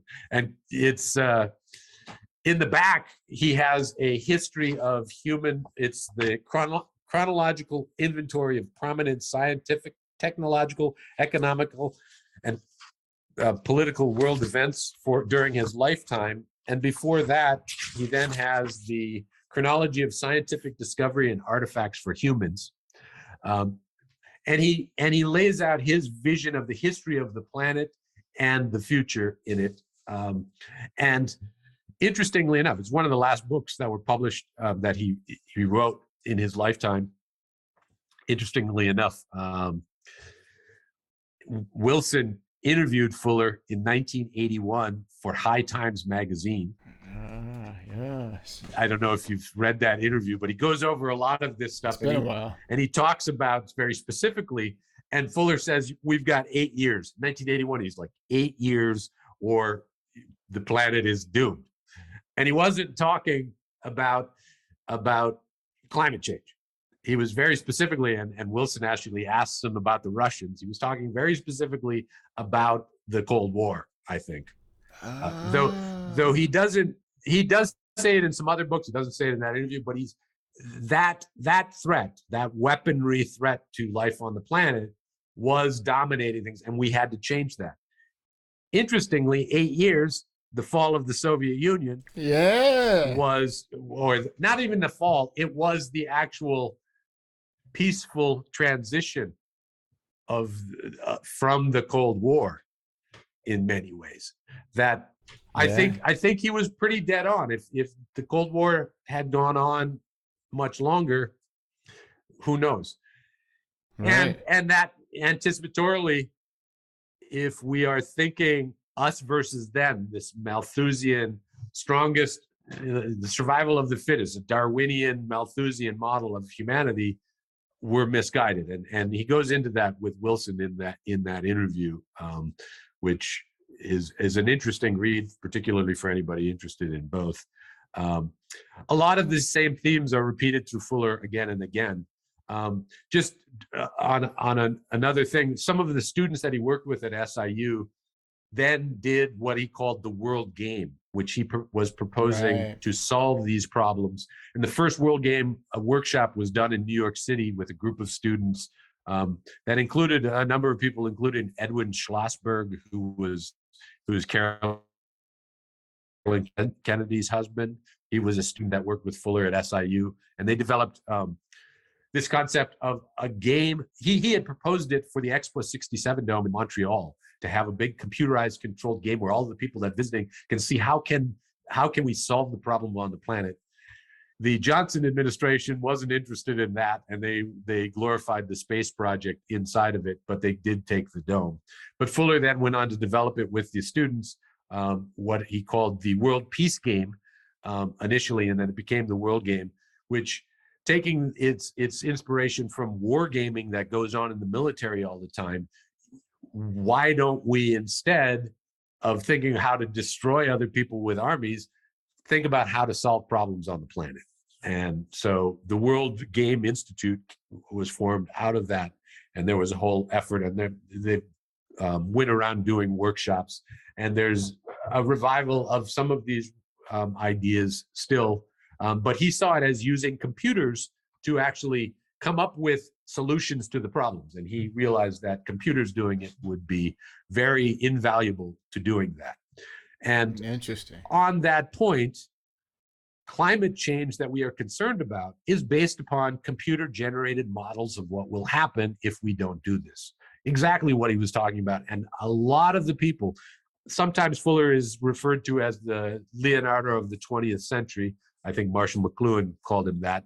But he's also sometimes called the grandfather or the godfather of green, because also in 1968, the Whole Earth Catalog, which is sometimes called the internet for the hippies, was dedicated to Bucky, and the first pages are about whole system thinking and Fuller, if you look at the first one. And that had a huge impact on people. Steve Jobs is a prime example, who was profoundly impacted by the Whole Earth Catalog. Actually, Stuart Brand, who started the Whole Earth Catalog, wrote to a lot of different people saying, and he made a button that says, "Why don't we see a whole image of the Earth?" That was a button. And Fuller was the only one who responded to him by letter, saying, yes, we should have one of those. And then later, when they got it from Apollo 8, they got this image. He started to make that, and that's the image on the front of the Whole Earth Catalog. But it's dedicated to Fuller and that whole idea. And domes became a lot of the counterculture, and hippies started building dome communities and domes all over the place. So he started to go off into that realm, and because it was the Cold War and he was talking about helping everybody, actually his offices, he was interviewed by the FBI and his offices were searched by the CIA at SIU, and in 1970 his fundings were cut there, but he moved to Philadelphia, to the University of Philadelphia, and he moved the World Game there after that. But it was because he had made contact with a known KGB operative when he was in Russia in 1959 doing a dome for an expo that the US was showing off technology there, famous for the kitchen debate between Nixon and Khrushchev in the GE kitchen that was installed in this geodesic dome. Also, Charles and Ray Eames did a 7-screen display in the main part of that dome in Moscow in '59. So the US was using the dome as an emblem of our technological advance at that time. Another interesting point was the first domed stadium that was ever pitched was by Fuller for the Brooklyn Dodgers. They pitched putting a dome downtown in Brooklyn so that they wouldn't move, but that didn't happen. And actually, Robert Moses was opposed to it, and so it never came to fruition. And the Dodgers moved. But now domed stadiums are quite common, and there weren't any at that time. Right, right. It's interesting. I think Bob Wilson was very fond of the World Game and went on to host a lot of that, and maybe also I'm rusty on the details, but he was very fond of it. Well, and he was very fond of Fuller because he was so revolutionary in his thinking, and I think that he was not dogmatic at all, because he really believed that everything is changing and it's going to be replaced. Like you have to be designing 50 years ahead, and this evolution is going to continue to happen, and as it is, because if you think about it now, the incredible amounts. I mean, I grew up doing video, and I actually grew up with. Fortunately, my father was teaching at a college, and I first used the internet in the early 70s on a teletype machine to play chess against a mainframe computer in Minneapolis, far away from my hometown, with a handset and everything. So I've seen this incredible escalation. But video, when I started doing video, and I did a lot of photography too, but particularly video production, you needed $100,000 worth of gear to edit video, and you were doing it in an editing suite on tapes going back and forth. The camera was huge, and that was at 640 by 480 resolution, if you think about it. Yeah. Now, and that's going to tape, magnetic tape. Now it's all on our phone. The average 5-year-old can not only shoot 4K video, but distribute it to the whole planet instantaneously from a phone that everybody's carrying around. The impact of that, and not only that, you can look up anything you want. The impact of that and its connectedness, this single device of doing more with less, is not fully appreciated or understood by people yet. They overlook how much of an impact our technology is having. Fortunately, this idea of the design science decade from 65 to 70, I encourage the Buckminster Fuller Institute, and I advise them strongly, and they've done it, a new design science decade from 2020 to 2030 in unison with the Sustainable Development Goals of the United Nations, which are to 2030. I don't know if you're familiar with them, the SDGs. A little bit, yeah. There are about 17 of them, I think. They were developed after the Millennial Development Goals. The Millennial Development Goals were from 2000 to 2015, and now the Sustainable Development Goals are from 2015 to 2030. But making the world work for 100% of humanity in the shortest possible time through spontaneous cooperation without ecological offense or damage to anyone is the goal of the World Game. And if you look at the Sustainable Development Goals of the UN, the first one is no poverty. Second one is to zero hunger, and then good health and well-being to everybody and quality education. It sounds like making the world work.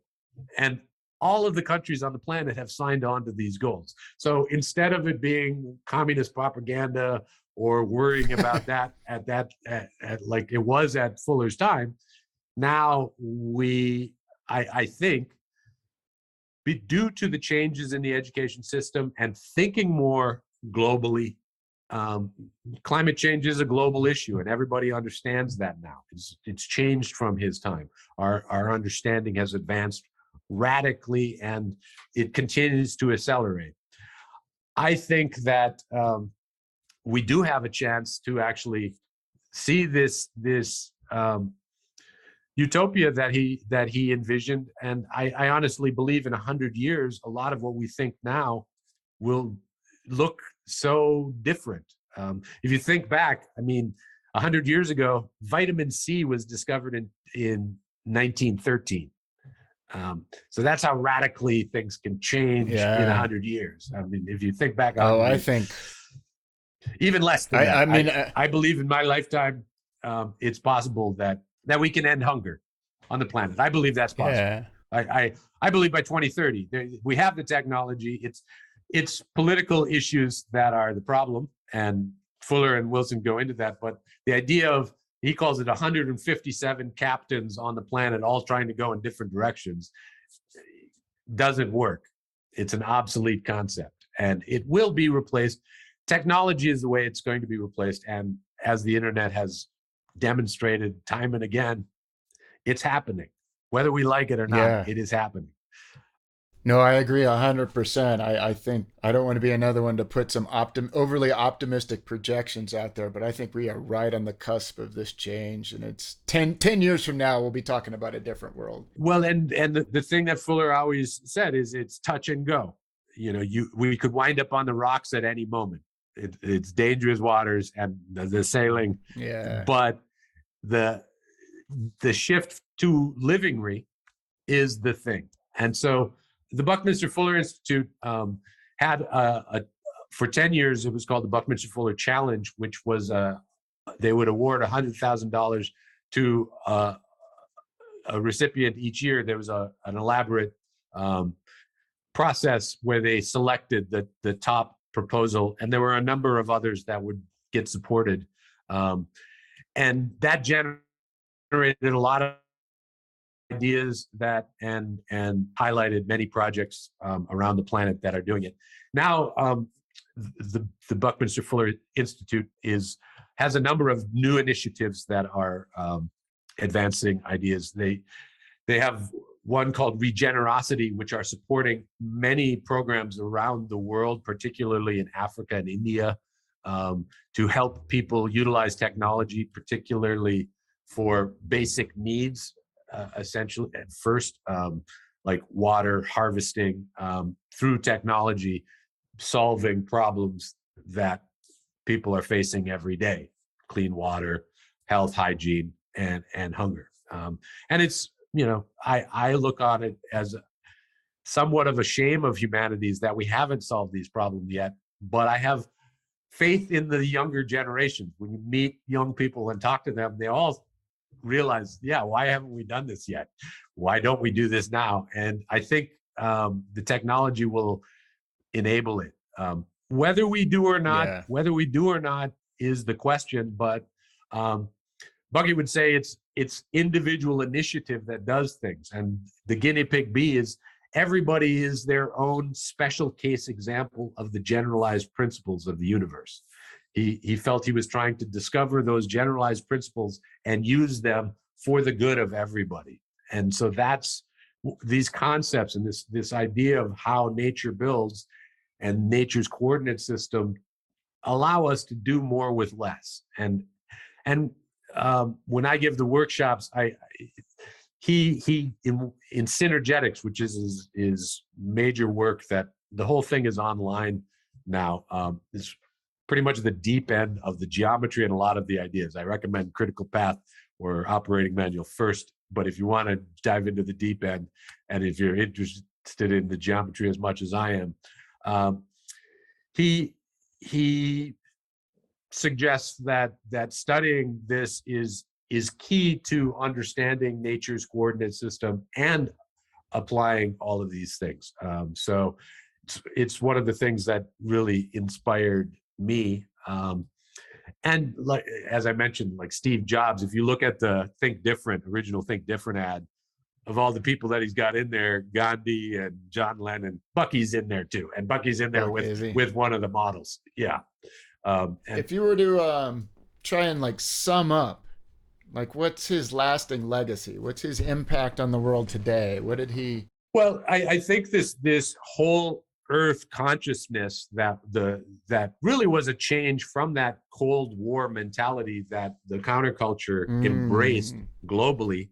He was a figure of that and got kind of written off by the mainstream media as a fringe character. But he wasn't, because he was actually having this huge impact. And now because of C60 and Buckminster Fullerene, his name is going to be remembered a very long time just due to that alone, because it's 1.5 times stronger than diamond. It's one of the most heavily researched materials in the world. And I work with scientists at the Nanotechnology Center here, and they have all had to learn this stuff now because they realize how important it is. All the geometry. As a matter of fact, viruses, the structure of viruses is icosahedral, and the people who received the Nobel Prize for viral structures looked into geodesics and thought, oh, there's a great the first BBC Horizon program was Buckminster Fuller, the works of Buckminster Fuller, and Aaron Klug, who received the Nobel Prize for the discovery of the structure of viruses, is there with Bucky, and they talk about viruses and the models. But COVID is icosahedral, the COVID viruses. And most, the capsid, the protein shell of a virus, is icosahedral, most of them, not all, but like 90%, I think, is the amount that are icosahedral as well.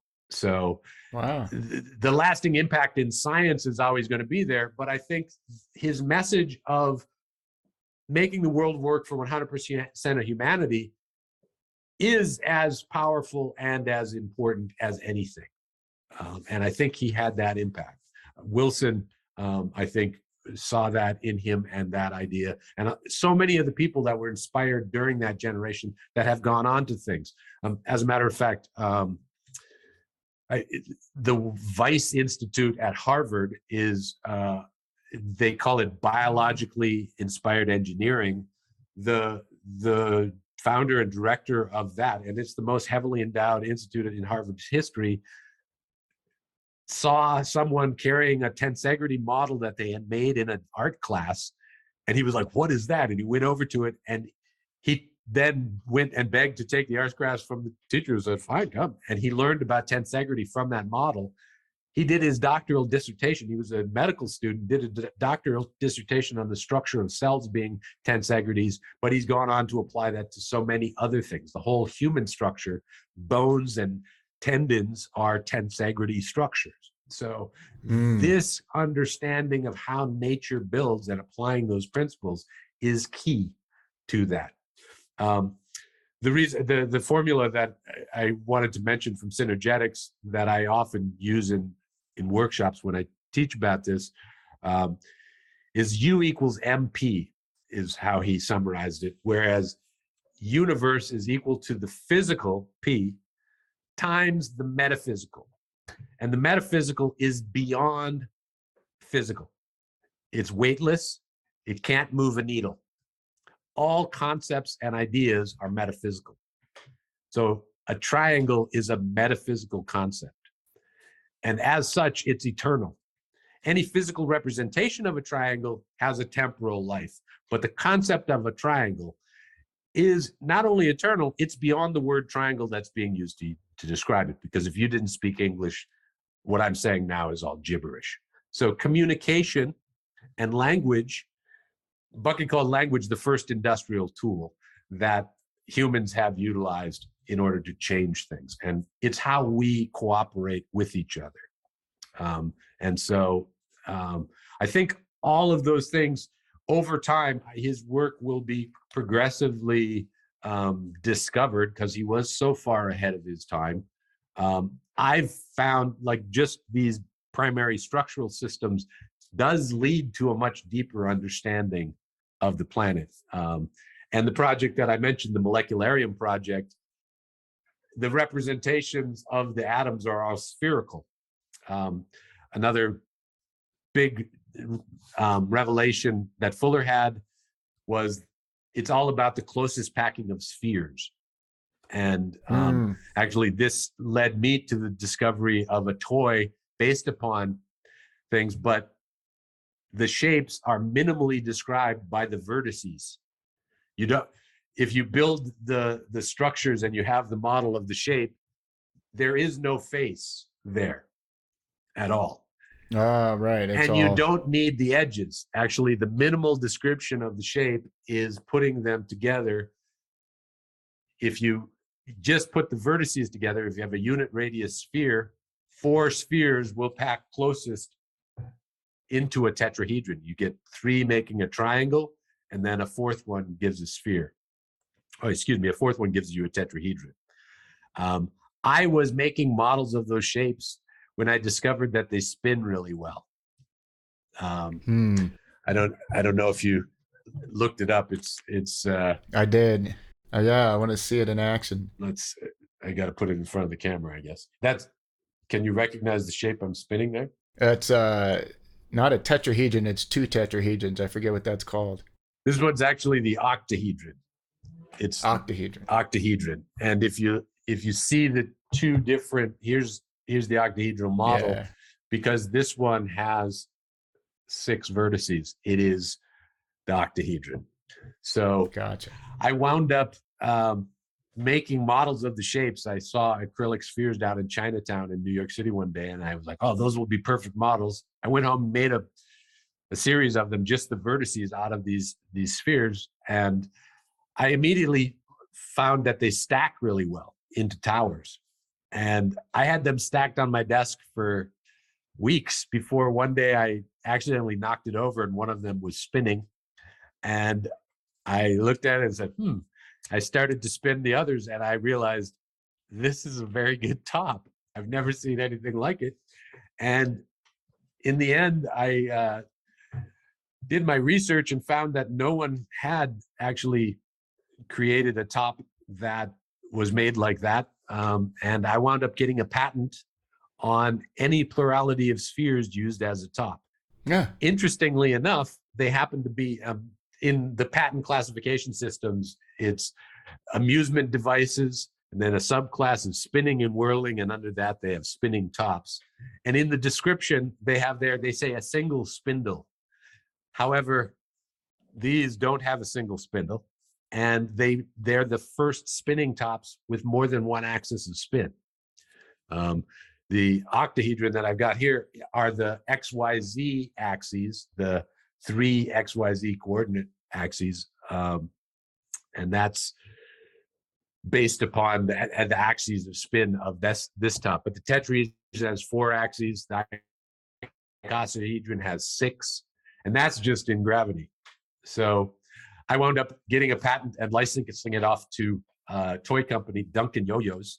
I don't know if you know Duncan Yo-Yo. Yeah, of course. I licensed it off to them, and they had them for a while, but they're currently not in production. I'm working on relaunching them next year in 2022, the relaunch of Tetra Tops. But there's a site still up, but the manufacturer is tricky, so I'm working on that. But they will be available again in 2022. Awesome. That's great. Yeah. Is there a link we can include? Yes, we'll circle back with that. I can, and I will also include a link for the Molecularium Project, because we made a digital planetarium dome show that all the characters are atoms. Oxy and Hydro and Hydra are the stars of the show, and it's aimed at younger kids. Then we did a 3D IMAX version that we upscaled it a bit.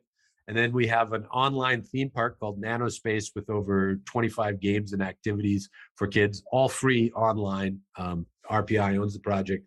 We also have a molecule building game app that's called My Molecularium on the Apple App Store that you can get for free as well. I put all of those links. But I'm currently working with RPI on a new production. Not going to say exactly what it is, but it's more game-based learning and utilizing these devices that are all over the place, because kids are learning from technology very well. Actually, he wrote a book while he was at SIU in 1963 that was based on the talk he gave called Education and Automation, where he predicts the internet very specifically, saying people will have a connection at their home with a 2-way television set to large computers and be able to get information on the most up-to-date documentary information on anything they want. Wow. Very specifically. So as we're reviewing all these major influences on Robert Anton Wilson, I'm finding so many of them were just so brilliant and so far ahead of their time, and they just were massively misunderstood. And another thing, I think that my assumption is that what Wilson was really drawn into them because they really just were hell bent on progressing evolution above their own personal ego. They were just interested in doing what they could to drive progress forward. And yeah, I'm just appreciating, as you were speaking, I thought this guy is a modern day Leonardo. And I don't know the history of the environmental movement, but certainly had a environmental focus long before most of the rest of us were thinking in those terms. For sure. He actually hired a geologist to calculate the cost of a single gallon of petroleum, Wow. taking into account how much time it takes to make that petroleum from the dinosaurs on up. And a single gallon of petroleum was over $1 million in like 1970 dollars. And he had that calculation. They had the science and the math right there to show. And he strongly advocated that everything could be done by solar. We don't need nuclear. We don't need petroleum for energy generation. And he was advocating that very early on, way before most. And that's right. Where I think his impact continues to be felt. When you do talk to some of the elder scientists and people, they all say, the scientists that I work with, they're like, oh yeah, Fuller. Like he was outside of the establishment enough, yet the demonstration of the principles and the physical demonstration that these clear span structures, they're like, well, he's right. he can show it. And one of my favorite expressions by Bucky is any philosophy to be effective must be mechanically applied. And that's one of the things that he would hold himself to. He says mechanically, but I think he means physically. Like you have to be able to to be effective, right? Being able to physically apply it. And I think that is the case when you start to understand these things. You think about everything differently. Right. Well, it's one thing to have these ideas in our head and think we've got something, but then you have to put it into the lab of real life and you find out, oh, this will really work or this will not work. And exactly. Yeah, you have to apply it. And during his lifetime, he did come off as a bit like out there futuristic thinker. But now with the discovery of C60 and the whole nanotech revolution took off due to that discovery. Right. That impact in the science world, he's now has a lot of credibility with viruses as well. They completely understand. And he still, his personality was outside of their academic structures. But as he would point out, over-specialization leads to extinction. And he feels that our educational system forces them into a place where they don't think comprehensively enough. And so we need to move back from that. And the big movement in academia is out of silo and transdisciplinary. But he was really pushing for that earlier on. And I think Smalley was a chemist. Croto was a physicist. So that, that discovery came between their, as Fuller would say, the universe doesn't have departments, only academic institutions. It's the same principles apply. It's that interdisciplinary approach, and he had this big picture thinking, out of the box, systemic thinking, whole systems too. That whole system thinking, and that is a profound effect, and it's much more common now than it was then, and it will only grow. I believe most kids are being given this concept from an early age, but even as humanity advances, as he would say, it's got to be all of us or none of us, and I think that he'll be remembered for that in the future too. That's a big one. Yeah, it's huge. Another thing I've noticed is there's a lot of talk in the innovation entrepreneurship spaces about thinking in first principles. They're Yep. really going back to that kind of Aristotelian idea of first principles. And when I hear that a lot, sometimes I think these guys are just giving that lip service. But when I hear, but when I read about Bucky Fuller, I'm like, oh no, this dude went down to first principles. Yeah, well, and as he would call them, they are generalized principles of universe. We are all special case examples of those generalized principles. And he continually made the point of the individual, and it's takes individual initiative, and everybody is in the same position in how they view the universe. And beautiful. So understanding this will help you to understand nature's coordinate system and how nature builds. And so that's enough. That for me is very profound, because it really did help to enlighten that. And then the scientific approach to the universe has allowed humanity to change radically. But he would point out that your life is 100% unique.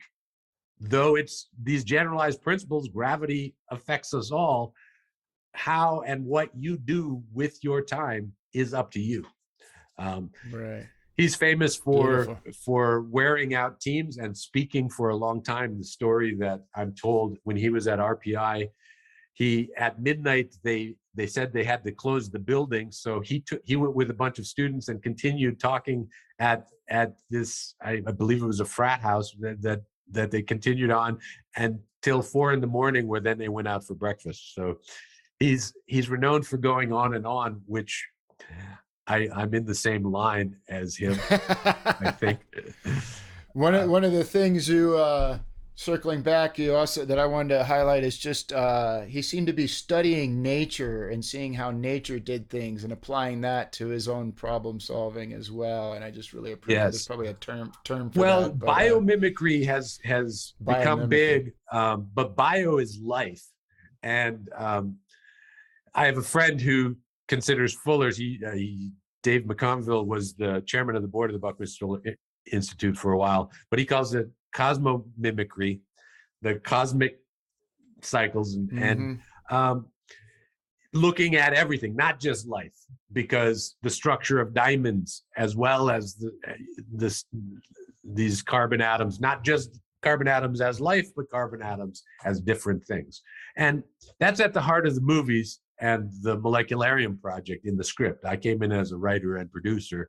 And I think getting kids to be thinking about that from a very young age will change how they think about everything. And so when you start talking about CO2 or H2O, they will think of it more informed and with the science literacy that will help them to understand once they get that, our planet better, and understand how humanity has evolved through our understanding to help people more. It's often beautiful. It's often you hear the messaging that goes out these days that it's never been worse. Now is the worst time ever. And I think that's a misunderstanding of history, because during World War II, it was much worse. It was much, much worse. They were digging up metal on one side of the planet to drop it and kill people on the other. That still goes on, but to a lesser extent. The weaponry is advancing at such a rate that they're working on less and less damage due to those weapons. I still think that war is 100% obsolete, and that it will only takes individuals, and everything can change in less than a generation. If nobody joined armies, then there wouldn't be them. Or if armies were being utilized to solve the problems on the planet instead of create more through destruction, I think that it would change things faster. I like to say that destruction is limited. You can't go below. You can only destroy so much. There's a limit, whereas creativity is unlimited, and it's what makes it go round. There will always be physical decay and change, but our understanding that we carry on and pass on is what really changes how people live on the planet. And it's happening. Beautiful. It's happening rapidly, and we are at the golden age of humanity right now. We live in it. Think about what you've got. I mean, I remember like this, not saying this is the answer to everything, but the tools that it allows us to do. And it's profoundly changing our planet at a rate that most people are not clocking yet. I agree 100%. I think part of the doom and gloom we hear is just things are changing so rapidly that people aren't able to keep up with it, and with that going on, they get scared. So I think that's a great place to start wrapping up here. Is there anything you want to say in summary? I also just want to get a little shout out for an event that's coming up, sponsored by the Buckminster Fuller Institute, as well as a lot of other organizations, because one of those SDG goals is partnerships, and the BFI is reaching out and trying to have more impact by involving other organizations in a cooperative way. And they're having an event. They have a design science studio that they're on their second cohort of over 100 artists that are working together. I guess they're saying more than 200 artists are involved with this event, and they're calling it the Regeneissance, because regenerative systems and regenerative design is really something that's helping to change different systems on the planet, and it's how nature works, the ecological consciousness of returning to the way that nature does things. So they're calling it the Regeneissance, and there's an event that they're doing during the Art Week in Miami. They're doing it both in Miami and online, showing work of artists inspired by Fuller's work to try to get this message out to people. And it's coming up on November 30th and December 1st. There is a virtual version, and so you can actually attend online if you wish. And the BFI has been running what they call a Trim Tab Space Camp, which is an ongoing course. They do 5-week-long courses on different topics.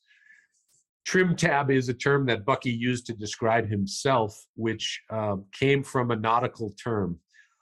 On a big ship like an ocean liner, it has a big rudder, but turning that rudder just with a wheel is very difficult. So on the back of that rudder, there's a small rudder called a trim tab. They also have this on rudders of airplanes as well. And by turning that small tab, you will then be able to turn the big rudder, and then that rudder changes the course of this big ship. And he used this metaphor to describe himself. It's actually on his epitaph is "Call me Trim Tab." It's on his grave. That the individual can actually do, through one small action, change the course of all of history and the planet itself. And he called upon us to all be trim tabs and encouraged people. Like, he would often be asked when he'd give these talks that were enthralling, and audiences would listen for many hours as he would go on. What is it that we should do next? What's the next step? And his answer was invariably, look around you and figure out what needs to be done and do it. And so that actually he's often attributed with the think globally and act locally. I found it once in his think global, act local. And I think that that is really a big part of his legacy and impact. What a perfect way to end. I encourage people to check out the BFI's website at bfi.org. I'll send the link for that as well to find out more information about him and to become involved. They're ongoing. The Design Science Decade is just starting up, but I do believe that that individuals and technology can really change the planet. And I'm optimistic that we can conquer some of these big plaguing, as they called, wicked problems that have plagued the planet for a long time. Of course, it'll present us with new challenges, but I have a big faith in humanity and our ability to understand things and then apply that understanding to change them. Yeah. Yeah, and I look forward to new challenges. I look forward to being done with these old ones so we can enjoy some new ones. But yes, thank you for that. That was a beautiful summary. Do you want to? Is there more about the Buckminster Fuller Institute that we should know about? Or? Well, like I said, actually there are a couple of other initiatives. The Regenerosity. I'll put links so that anybody who's interested can find out more. Perfect. But everything's always in transition, and the BFI, I've been a member since the mid 90s, and it's changed over time. And the goal is to actually accelerate this design science revolution, a comprehensive design science revolution, so that everybody can live at a higher standard than ever before. And I believe that's a possibility. Whether it will happen or not will be dependent on individuals. So hopefully I like to go and teach ideas that help people see things differently, so that they then change how they act. Perfect. Kurt Przybilla, thank you for your time. It's been an absolute pleasure. It's my pleasure indeed. And I can be reached for anybody at kurt@tetratops.com for anybody who wants to reach out to me. That should be my email for the rest of my physical time on the planet. The other quote that I love from Fuller is, we're called to be architects of the future, not its victims. And I strongly believe that everybody, just like Bucky, is the average human being, but can do phenomenal things. And I strongly encourage you to get out there and look what needs to be done and do it. Perfect. Thank you so much. Thank you.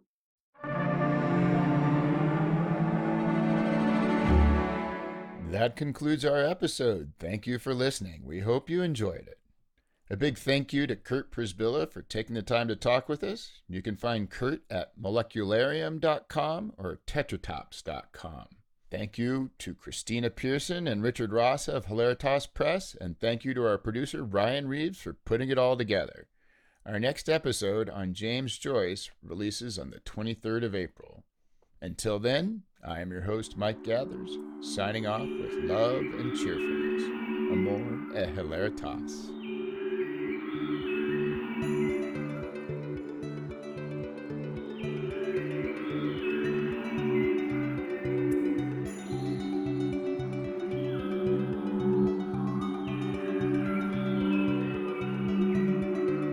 The universe consists of non-simultaneously apprehended events. Non-simultaneously.